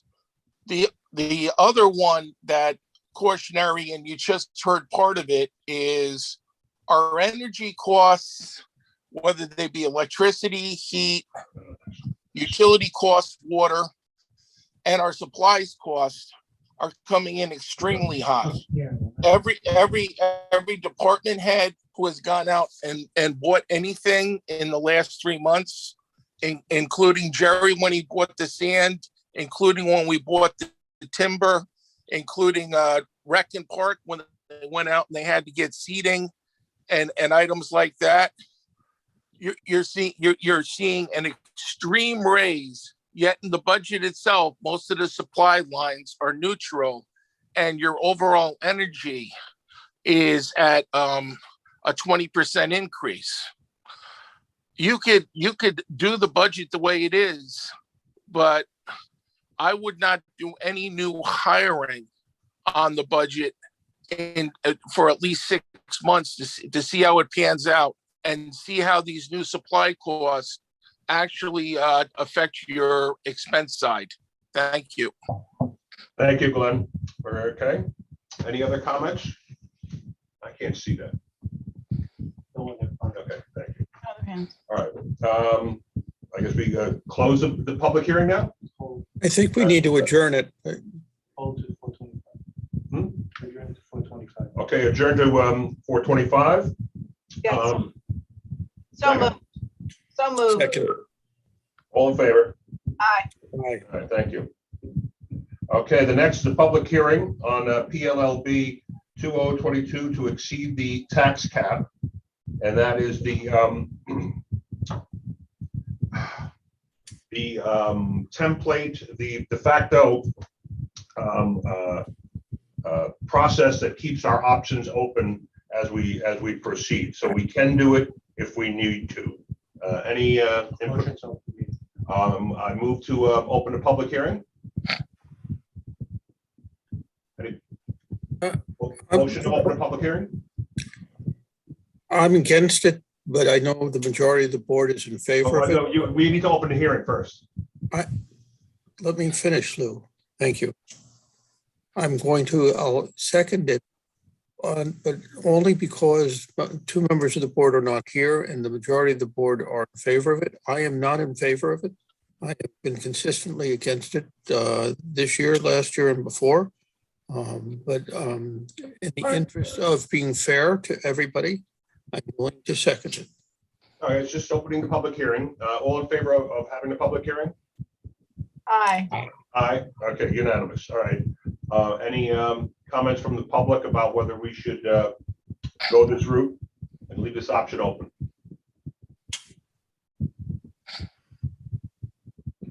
None? No hands up. Okay, so we have a motion to adjourn the public hearing until 4:25. So moved. Second, with the same proviso. Okay, all in favor? Aye. Aye, all right, okay, there we go. Okay, audit of bills. Resolution authorizing budget amendment for over budget accounts. In the backup material, we appreciate it. We just vote on it straight through. Okay, motion to approve the budget amendments for over budget accounts. I think it'd be helpful if staff just gave a quick rundown for the people who are listening. Sure. So these 5 items, I think there are 5 items, are basically for some minor adjustments in our water, heating, mileage, which is gas. We call it vehicle fuel and mileage. And then some, the largest number is unallocated insurance. We're taking from the revenue line of insurance recoveries and moving it into our expense line. It spells it out there. It's pretty detailed. These resolutions have come a long way since I started, and they look really good now. Very self-explanatory, but they're just some minor items just to pay the bills. No, I understand, but there's a lot of people who are listening. They don't. Oh, sure. I understand that. I appreciate that. You're right. You're right. Did our insurance rates go up because of IDA? So because of IDA, something I'm not going to be able to get from FEMA. Mm-hmm. But yeah, insurance popped up pretty good, and you know, many of the board members know. Most of the public doesn't know, but our insurance isn't just paid once a year like a typical insurance policy, residential insurance policy. We have all different times when we have to pay and renew insurances, and so that's how it's done around here. It's not a June 1 type of thing across the board. So we get renewals all the time, and we pay them as they come in. And then the other things are really just expenses have gone up. Yeah, minor stuff, a little bit here and there for different things. It could also be attributed to just, when you have a $1,500 water bill or something along those lines. Let me see here. What is it? Con Ed. Well, Con Ed, and that was Con Ed. Yeah. So it's just some minor stuff that that has to get cleaned up in order for us to finish out paying the bills. Yep. All right. Resolution to approve these items. So moved. Second. In favor? Aye. Okay. Next is the budget transfer of the asphalt hot patch trailer. Jerry, explain this one because. Yep, I'll explain it. Okay. So in this area here, it's basically we need to get a piece of equipment to continue to patch our potholes. And what we have is we're long on material, so we have extra money in our material line. And what we wanted to do is utilize that and purchase off state contract a 2-ton hot patch trailer. We needed one anyway. This gives us a new one, and now we have a backup one because we never had a backup one. So now we would have 2. And this was something that the new assistant general foreman and I discussed to try to utilize some of the funds in our material line to get a second trailer out there when we want to try to get more potholes filled in that period of time when it's not raining or we're having inclement weather. So that's what a spring and autumn thing, right? Well, it is. I mean, it's definitely now, and what it does for us now is it gets us more pothole repair on the street. Instead of putting one crew out, we can put 2 crews out. But then we'll always have a backup now, which is important because when the other machine goes down for whatever reason, we don't have a backup. And the cost? 24 and change, 24,102 off a state contract. And you're taking this out of a material account. Material account, yep, out of our current budget. We're not asking for additional money. All right. And that doesn't impair the increase in costs through the end of the year. No, we're covered on materials, Dan. Okay. We're covered on materials. Okay. Yep. Thanks. So Just a move. different utilization. We'll take a motion to approve that. So move. Second. All in favor? Aye. Aye. Have your new machine. Thank you. However long it takes, right? Well, no, I think it's pretty close to getting. It could be delivered within a 12 to 25 day window. So Wow. yeah, we wouldn't be interested in a long-term purchase like that. Mhm. That's why we wanted to act on it. All right, we need a resolution now authorizing budget transfer for stormwater river cleaning overtime. This takes the money that we have in river cleaning out of contract services and puts it into overtime because we're going to be doing some handwork, not some, quite a bit of handwork in-house with our existing employees as opposed to bringing in an outside contractor. This way, not only do we get in there during periods of time, afternoons and Saturdays, but we also gain a larger understanding of the issues and problems in our waterways firsthand by having our staff in there. Of course, we're not sending anybody. It's only gotten worse since this last storm. Yep. It's $30,000 is all that's left in the fund, right? 30,000 is what's there. All right. I think there's a couple of thousand. I think I left a couple of thousand in there for some utilization of supplies or things of that nature. I think we had 32.5. I just wanted to move the 30,000 into overtime so we could use it specifically and only for stormwater management, utilizing in-house staff, using our staff for in-house work. And that's enough in the short term? This would be, yeah, it is. And this would be a primer to bringing in the dredging contractor because we would focus on those areas first. This way the dredging contractor wouldn't have to, they would just focus on the heavy work and not the simple light work. And we'll address that a little bit later, right? Yep, we'll address that in my report. And this is not a fund, it's a budget line item. It's in our budget right now. The Yes. budget line item, not a fund, right? Not a Correct. fund. Not a fund. I misspoke. I think it's a great idea. Glad to see that we're going to get a better understanding in our rivers. But I would appreciate if you could give us a cost analysis of, the overtime versus, outside contractor, similar to the other requests. It would be very helpful, and then the public would know better.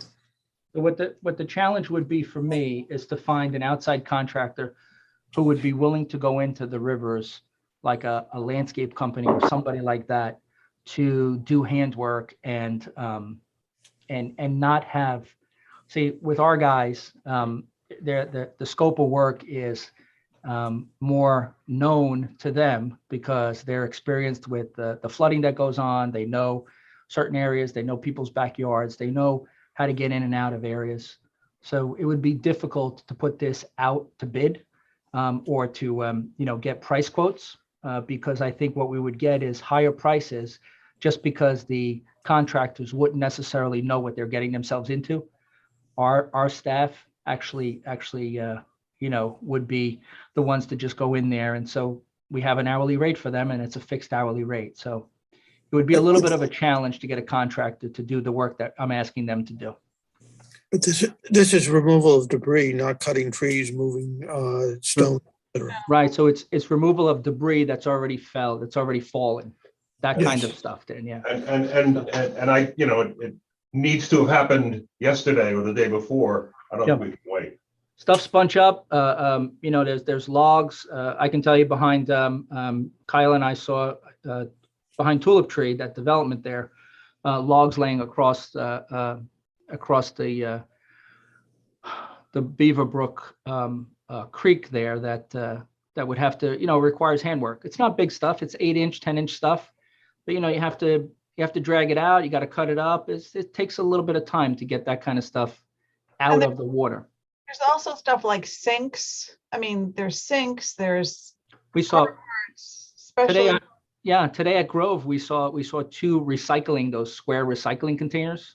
We saw 2 of them when we were at Grove Street this morning. So there's a lot of junk around that just needs to get pulled out. Plus, the debris, the wood, the wood. When I say wood, I'm talking about trees and brush that just need to get cleared out. So, and that takes a lot of handwork. There's no other way of really getting in there and cleaning that stuff out. Okay, we're grateful you issued the order. I'm grateful you issued the order, Jerry, and would like to. It'll start what, in a week or so, or right after Easter. Yep, after Easter. Yep, I wasn't going to commit any weekend work, during the Easter, this Holy Week time. Oh, let's hope it doesn't rain between now and then. All right. Yeah, I hope not. You're right. All right. Motion to authorize the budget transfer. So moved. Second. All in favor? Aye. Aye.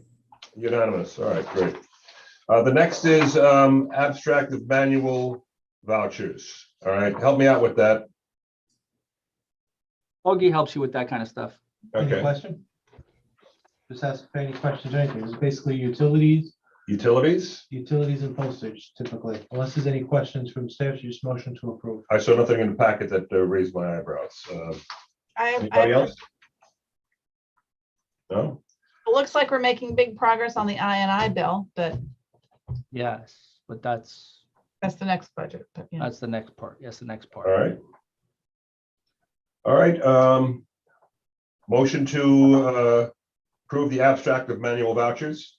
So moved. Second. All in favor? Aye. All right, unanimous. All right.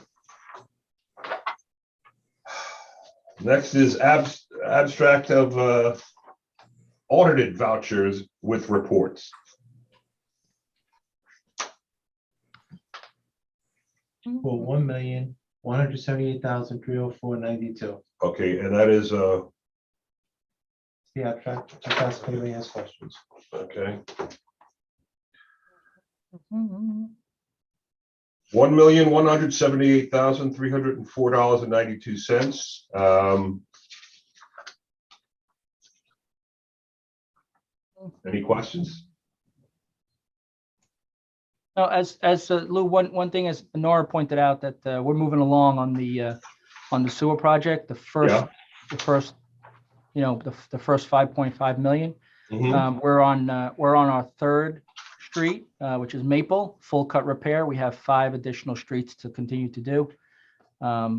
Almost all of the slip lining and the rehabilitation of the manholes, casements have been completed. So we're between 75 and 80% complete.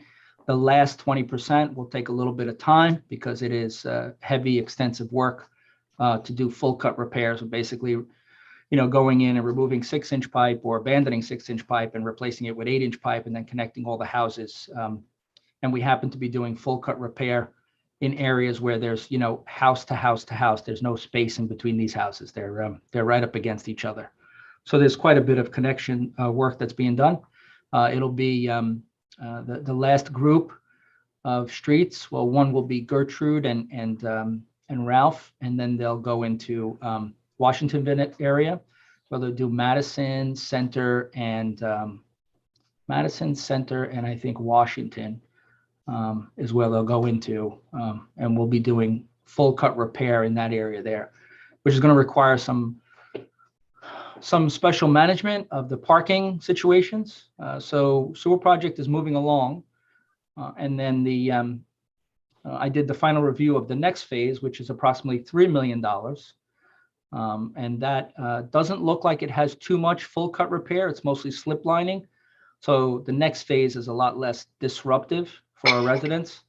It's basically getting around a couple of trucks as they park and do the slip lining in our village. But that's something that will probably happen right towards the end of the summer, maybe early mid fall. We'll start. And the time frame on this phase? This phase we'll anticipate if they can continue to move along, we'll probably have it done. I think we have another. I think it was 68 or 69 days left for the next group of roadways. So we're looking at 3+ months.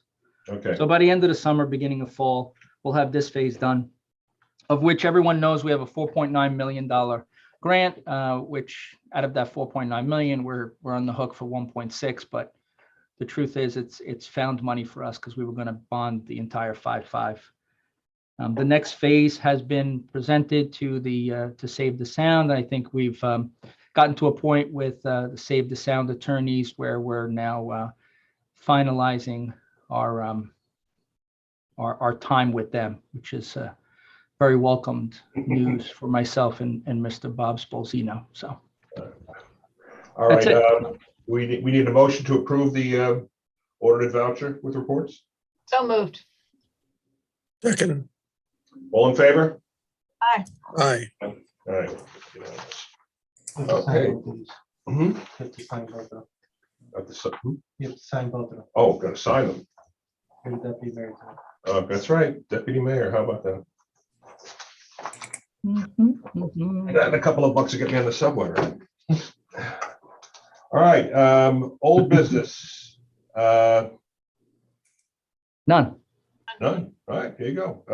New business, resolution authorizing bench donation at East Basin of Harbor Island Park. This is another one of these memorial benches. Yep. Just What, make a resolution. Want me to read it? I can read it. Oh, no, I read it. Okay. Okay, good. Augie's helped me out here. Okay, good. Whereas Mr. Marco Bacalso is desirous of donating a bench and plaque to the village of Mamaroneck to be placed in the East Basin of Harbor Island Park in loving memory of Marco and Argeline Bacalso.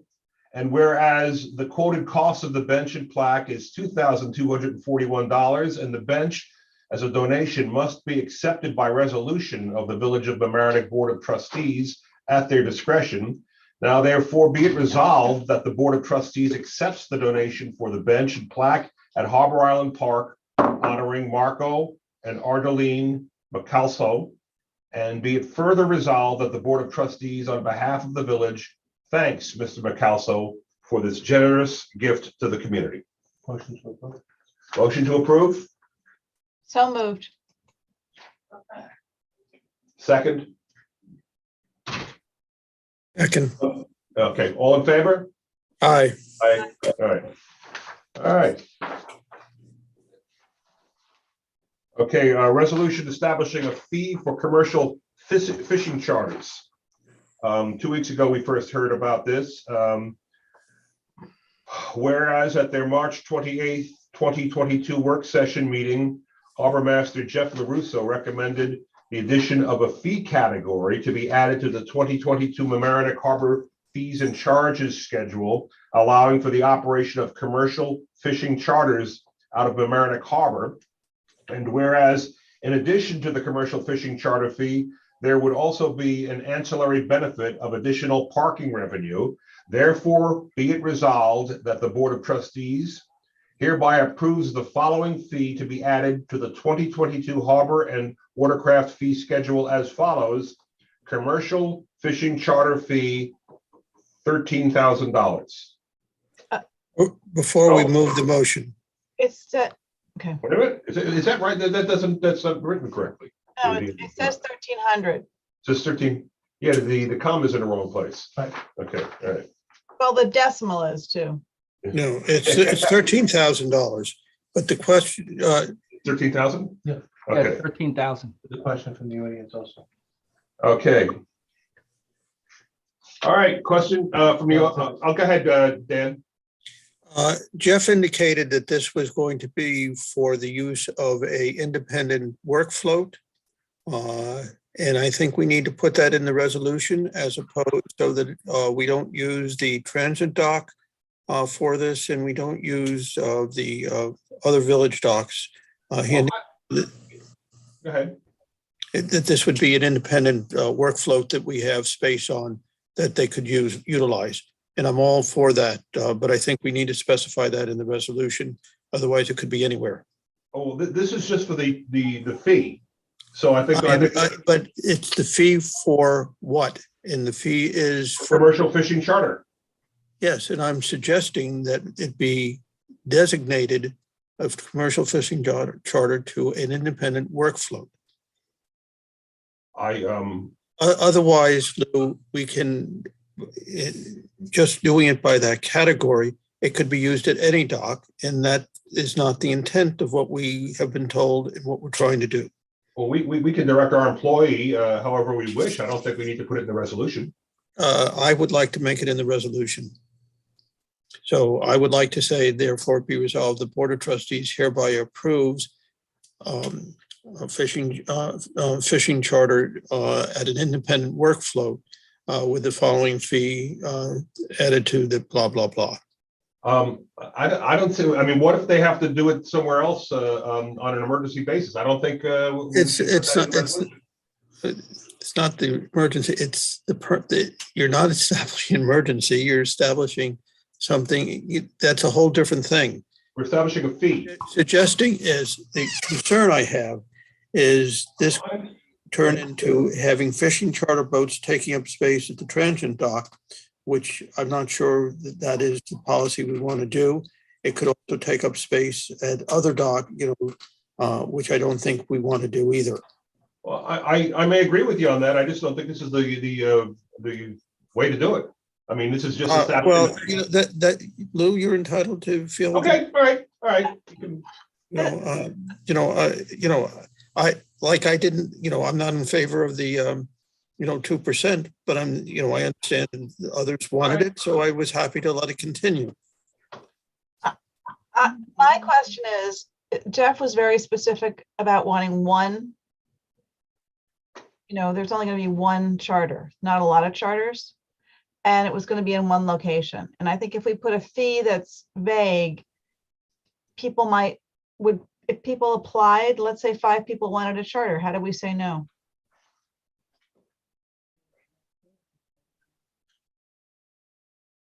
We now have misgivings about this, I guess. No, I don't have. No, we don't have misgivings, but I think what Nora is suggesting is the same thing that I'm doing. If you limit it to an independent workflow, that means if there's no room, there's no room, period.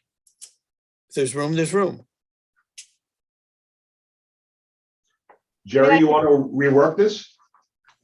So Hello? last Yeah. meeting, did we have a timeline where Jeff wanted this? Because we can push it to the next meeting and get his impression if His that's a concern concern. was at our last meeting, Yeah, he couldn't give them a relatively quick green light that they would go elsewhere. And there was another area that was considering doing it, and, you would lose it. That was his concern. So we asked him if we had to do it, 2 weeks ago. He said no, but if you can do it at your next work meeting, your next board meeting, it would be very helpful. And then it can be cured. All right, so what are you asking for, Dan? Give me the wording. Okay, where it says, therefore be resolved that the Board of Trustees hereby approves the use. The following fee. No, just a minute. Hereby approves the use of an independent work float for fishing charters, for fishing charter boat. And the following fee to be blah, blah. Work float. An independent work float. I think you could put independent work float in the first paragraph and that would solve it. That would be in the whereas. It's not in the. Whereas isn't. The whereas doesn't count in terms of what is operative. It just says that's the reason for doing it, but it doesn't make it mandatory. An independent work float for fishing charters, right? Yeah, for a fishing charter boat. So the fee is going to be commercial fishing charter fee at a transient at the work. Independent work. Here's what we have. Therefore, be it resolved that the Board of Trustees hereby approves the use of an independent float for fishing charter. The following fee to be added to the 2022 harbor. The following fee for which. All right. To be added to the 2022 harbor and watercraft fee schedule as follows: commercial fishing charter fee, $13,000. That's where you have to add the dock. Commercial, I think. I don't know. Maybe Have the what? So can you read it one more time? Therefore, be it resolved that the Board of Trustees hereby approves the use of an independent work float for fishing charter. The following fee for which to be added to the 2022 harbor and watercraft fee schedule as follows. That's not great. That's not great sentence construction, but I think it holds up. So I think it works. That works. Just that we'll understand that they're going to get picked up off the ramp, right? People are not going to go out to the boat to the. He's either going to use the public transport dock or the transit, but he's not mooring there. No, you're right. That's right. Yeah. This And works. the issue is, so it can't be misinterpreted later on, by mistake, that all of a sudden we're taking public space away. Sure. But the users, the public who utilize the fishing charter will use the public walkway. Understood. All right. So we're all happy with that wording? It works. Yeah, that works fine. That works fine. Okay, great. All right. So I just want to make sure it's 13,000, not 1,300. Yeah, we have to make sure it's 13,000. So I have 13. Well, I put 13K dollar sign. Is that? yeah, just We'll read it into the record. With the Okay. All right. Yeah, that's it for the minutes. Should I read the whole thing to make it official? Yeah, read the whole Whereas, thing. okay, whereas at their March 28th, 2022 work session meeting, Harbor Master Jeff LaRusso recommended the addition of a fee category to be added to the 2022 Mamaroneck Harbor fee and charges schedule, allowing for the operation of commercial fishing charters out of Mamaroneck Harbor. And whereas the addition to the commercial fishing charter fee, there would also be an ancillary benefit of additional parking revenue. Therefore, be it resolved that the Board of Trustees hereby approves the use of an independent float for fishing charter. The following It's an independent work float. use of an independent Work. I have it, Trustee Young. Okay, thank you. All right, work float Following fee for which to be added to the 2022 harbor and watercraft fee schedule as follows: commercial fishing charter fee, $13,000. Got it. So move. So moved. Thank you. Second, is that a second? Yes. All in favor? Aye. All right, there we go. There you Let's go fishing. Let's go fishing, yeah. All right. Next, a resolution authorizing additional funding for dock replacement. This is Jones. Let's-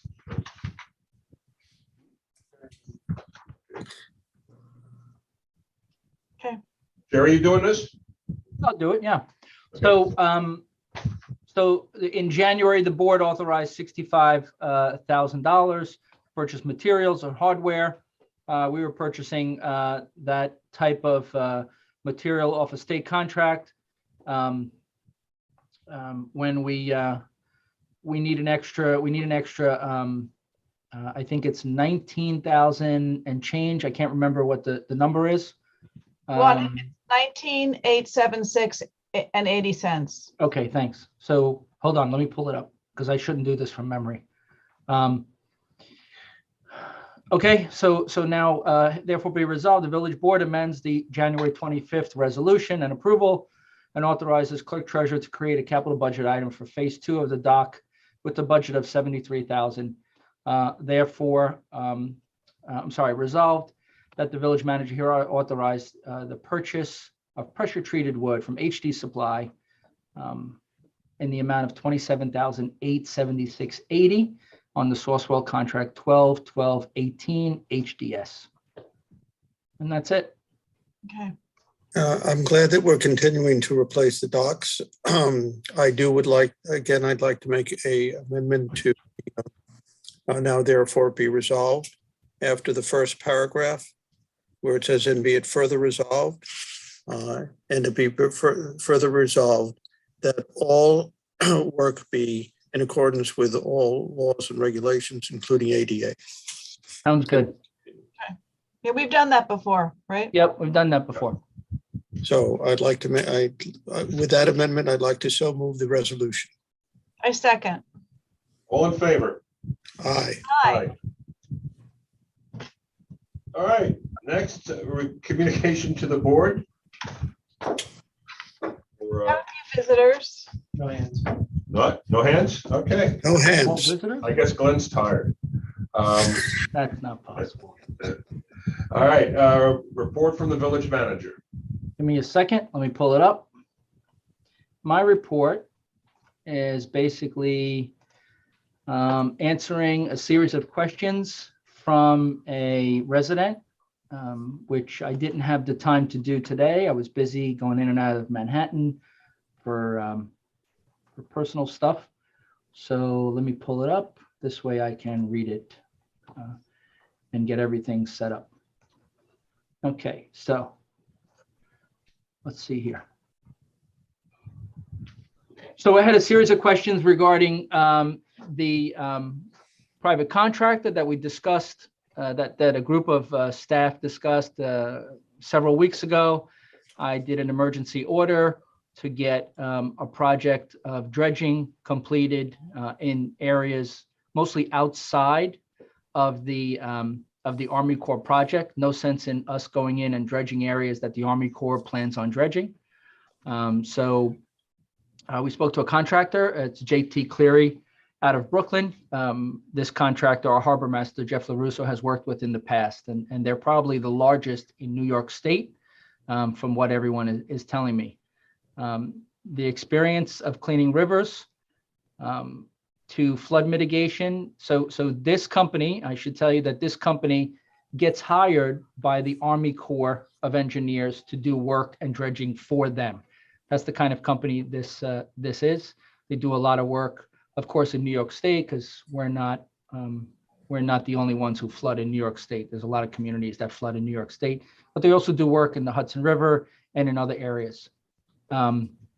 They work with the Army Corps, so I know that they know how to work with the Army Corps in the event that we have to correspond with the Army Corps for any questions or issues.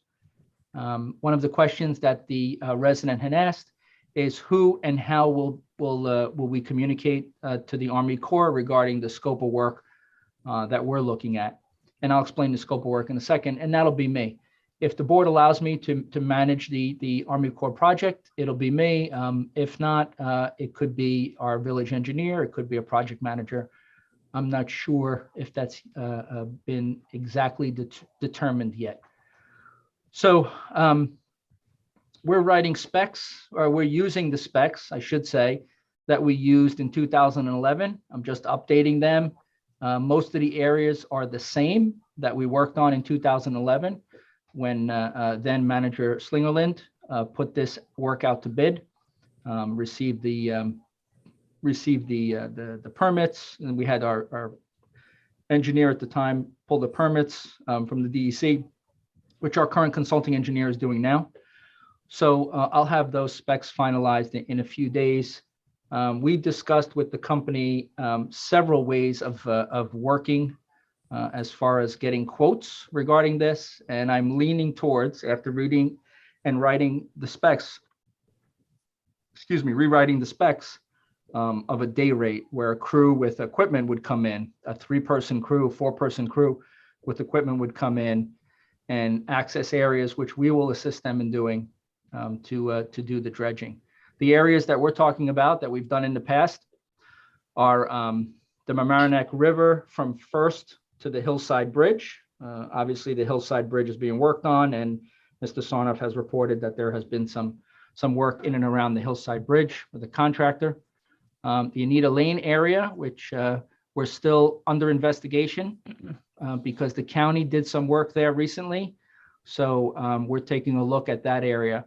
That's probably an area we're going to do, but that's not set in stone yet. I think we may put that as a last item. Definitely an item that we're going to do, an area that we're going to do is Grove Street at Hampshire, right on the Harrison Village border, which has county. We need county access for that, but we will secure the county access for that like we did in 2011.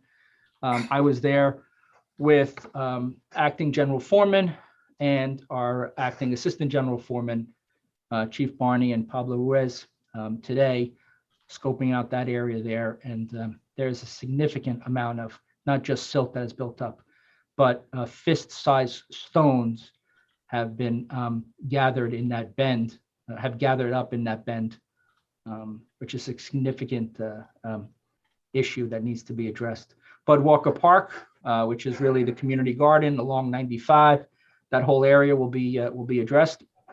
And Rockland Avenue to the village salt shed on Fenimore Road. Other areas will be added as we secure access agreements. Right now, all of these areas, and of course, one area that I just mentioned is county, will be accessed, I should say accessed, because they're all village-owned properties. But if we need to access other areas on private properties, we need to create access agreements for that. And that's when Mark, our deputy, and assistant village manager Dan get involved in helping me do that. As I said, a lot of these sites have been the focus of dredging in 2007, and they continue to be, according to our observations, issues after, of course, Ida. So we're inspecting the rivers. We're using public access.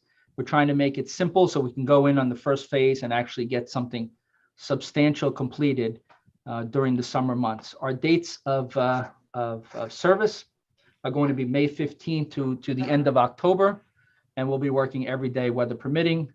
We'll be continuing to work as we can.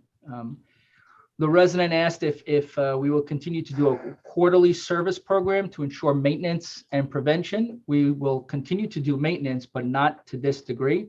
We're not going to be dredging quarterly. Once we get the dredging project completed, we will continue to monitor to see what the impact is of rain events, but we definitely won't be doing it quarterly. We may actually do some dredging annually. And that's something where we'd have to discuss something regarding a budget. Right now, I have a tentative budget of about 200,000 under the emergency order that we could utilize to get most of these areas done. And our engineer in the past has been the village engineer. This time it'll be our village consulting engineer, Joe Tremelli and Kellett Sessions. They've already been directed to approach the DEC and secure our permits. So what we're doing right now is, as we just approved the $30,000 in overtime, we're going to send our force account labor, our own forces, to go out and do a lot of handwork. In that period of time, as we wait for the permits to be secured, we need a permit from the DEC, we need a permit from the county. Once we wait for those permits to be secured, we're actually going in and doing the handwork, which is really not disturbing anything, but basically just pulling stuff out that has already fallen and could be clogging up. Once we secure the permits, then we'll bring the dredging crew in. We'll probably be, the engineer said we'll probably be a month out from last week regarding our permits. And so that's where we'll be. We'll be providing staging for the contractor. They have committed to a crew for the entire summer and into the fall. I'm not sure how long it's going to take them. I know that they are the best crew around, so I don't have any gauge of how quickly they can get it done, but the quicker, the better regarding our concern and our anxiety about continuing to have rainstorms. Even a 2-inch, 3-inch rainstorm provides a negative impact for this community. So, and those are fairly normal storms. So that's my report. I have everything set up where I have all these questions answered. I will provide that to the resident who was asking the questions, as well as the Board of Trustees. But I'm sorry I couldn't finish out this email today. I was just, I was told not to email and drive in the city at the same time, so I couldn't do it. Yeah. That was good advice, right? Good, Great. Dan?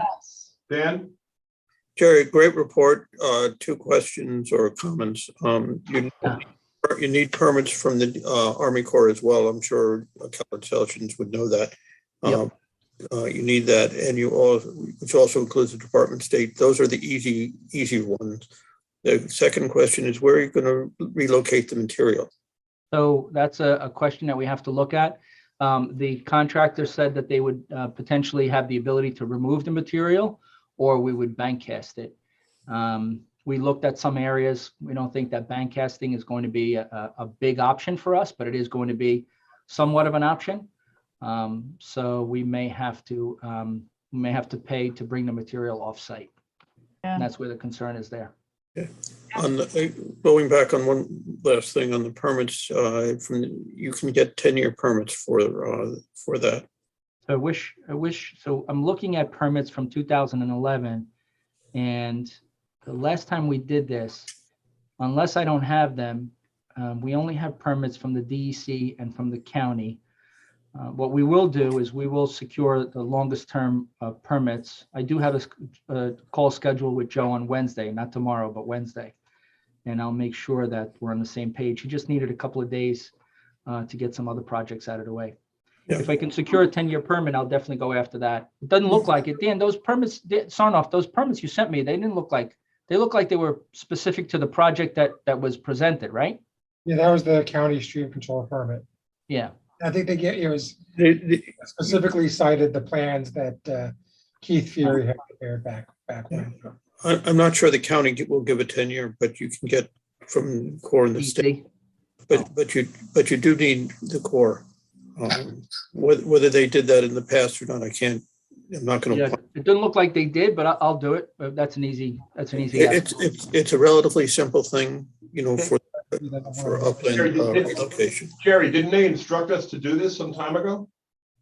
The Corps? Yeah. No, I don't remember that. What they said was, the only thing that they said was, and what I've read in the reports, is that we have to provide a maintenance program after they've completed the project. These are areas mostly outside of the core project area that we're focusing on. No sense in like I said to you before, Lou, no sense in us going into an area and that the Corps is going to doing their project, because the core is at zero cost to us. So, Yeah, but it might rain before they get there. Right. What, It might when rain do you before they think, get when do you think that they'll begin, really begin? May 15th, Really? May 15th, yep. No, I'm May talking 15th. about the core, the core. Oh, I don't know. Well, so all those questions should be asked on May 18th when we have that big meeting at the Emlyn. Okay, all right, because They told me they weren't going to present anything until 60%, but Yeah. a lot of motivation from the community has gotten them to bring to show up on the 18th of May, which is 30 days away. So is 200,000 enough? no, so that's a tentative budget. Let me so Lou, my thing is I don't like to talk numbers in public meetings, so let's just leave it at that, and then we'll talk about, Well, what do we need if I to say do? $500,000, my contractor may come back and say, hey, it's going to cost you $500,000. I'm a little leery about that. All right, well, what do we need to do do we need to transfer some money to make it available, or do you? Not yet. No? Not yet. Because it's an emergency, I can move forward with the quotes and the discussions and the permits and all of that stuff. Okay. And then when I have something, I'll come to the board. All right. But we'll keep the numbers vague on purpose for now. Okay, my concern is that if the core is a year or more out on meaningful progress on this, that we may need to do a lot more. Well, we can discuss that with the core. Okay. If they think that an independent contractor that the village hires is going to be faster, a contractor that they have hired in the past is going to get in faster. I'm not sure how that dynamic plays out, truthfully. Talk about things for about an hour. We'll figure that out. What about Beaver? Handwork. Yeah, that's part of the handwork. That's part of the handwork project with our in-house staff. Beaver Swamp, so they'll those folks will see some work in that area Yep. also. They'll see a lot of healthy young men and women in chartreuse shirts going through there. All right. That's what they tell me that color is, chartreuse. Yes, I think that's a very good description for it. Right. And I think, like periwinkle, people see it in way different colors. It doesn't Right, same to right. everybody. Green, fluorescent green. They tell me it's chartreuse, so. Green. All right. I appreciate the prompt work, Jerry. We really do. I think we all do. Yep. Oh, sure. We'll keep plugging away at these big impossible projects, right? It's what gets me up in the morning. Is there another page? Yeah. Where's the other page? I don't have my whole agenda here. Hang on. I've misplaced something. Hang on. The next item is Bob, village attorney. No. Oh, yeah. Okay. Augie. Augie's next. Okay. Yeah. Yes, I'd like to announce the resignation from ZBA Board, Meg Yergin. I'd like to thank you for her service, her volunteer service on that board as well. That is all. Okay. Village attorney, Spalzino. Mr. Deputy Mayor, local law number 3, if you recall, that was the law which prohibits the use of cannabis in the village's parks, was filed with the Secretary of State and became effective on February 28th. Okay. Thank you. Thank you. Minutes, commissions, board committees, minutes of the Board of Trustees work session and regular meeting March 28th and budget work session March 30th. I have one thing to note, and I should have mentioned it before now, Sally. There was a talk of a possible grant from NYSERDA, and I think it was $5,000, not $10,000. Correct, it's 5,000. You're right. Yeah. Thank you. All right. Other than that, move to approve the minutes. You But don't, we don't need to approve them. you don't need Oh, to is that now? You just read them. Oh, we just read them. Sorry. They're just accepted for the record. Thank you. Okay. And then the minutes of the planning board meeting, March 9th, 2022.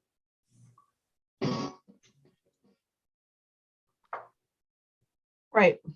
Same thing, Okay, just accept it. what? That's it? That's it. Okay, okay, good. We're finished? Motion to adjourn. Hmm? Motion to adjourn. Thank you. Motion to adjourn. So move. Second. Second. Thanks, everyone. Thank Thank you. you. Thank you for your help, Dan and Nora. Appreciate it. You're very Thank you. welcome. Good Take job. care. Night. Bye.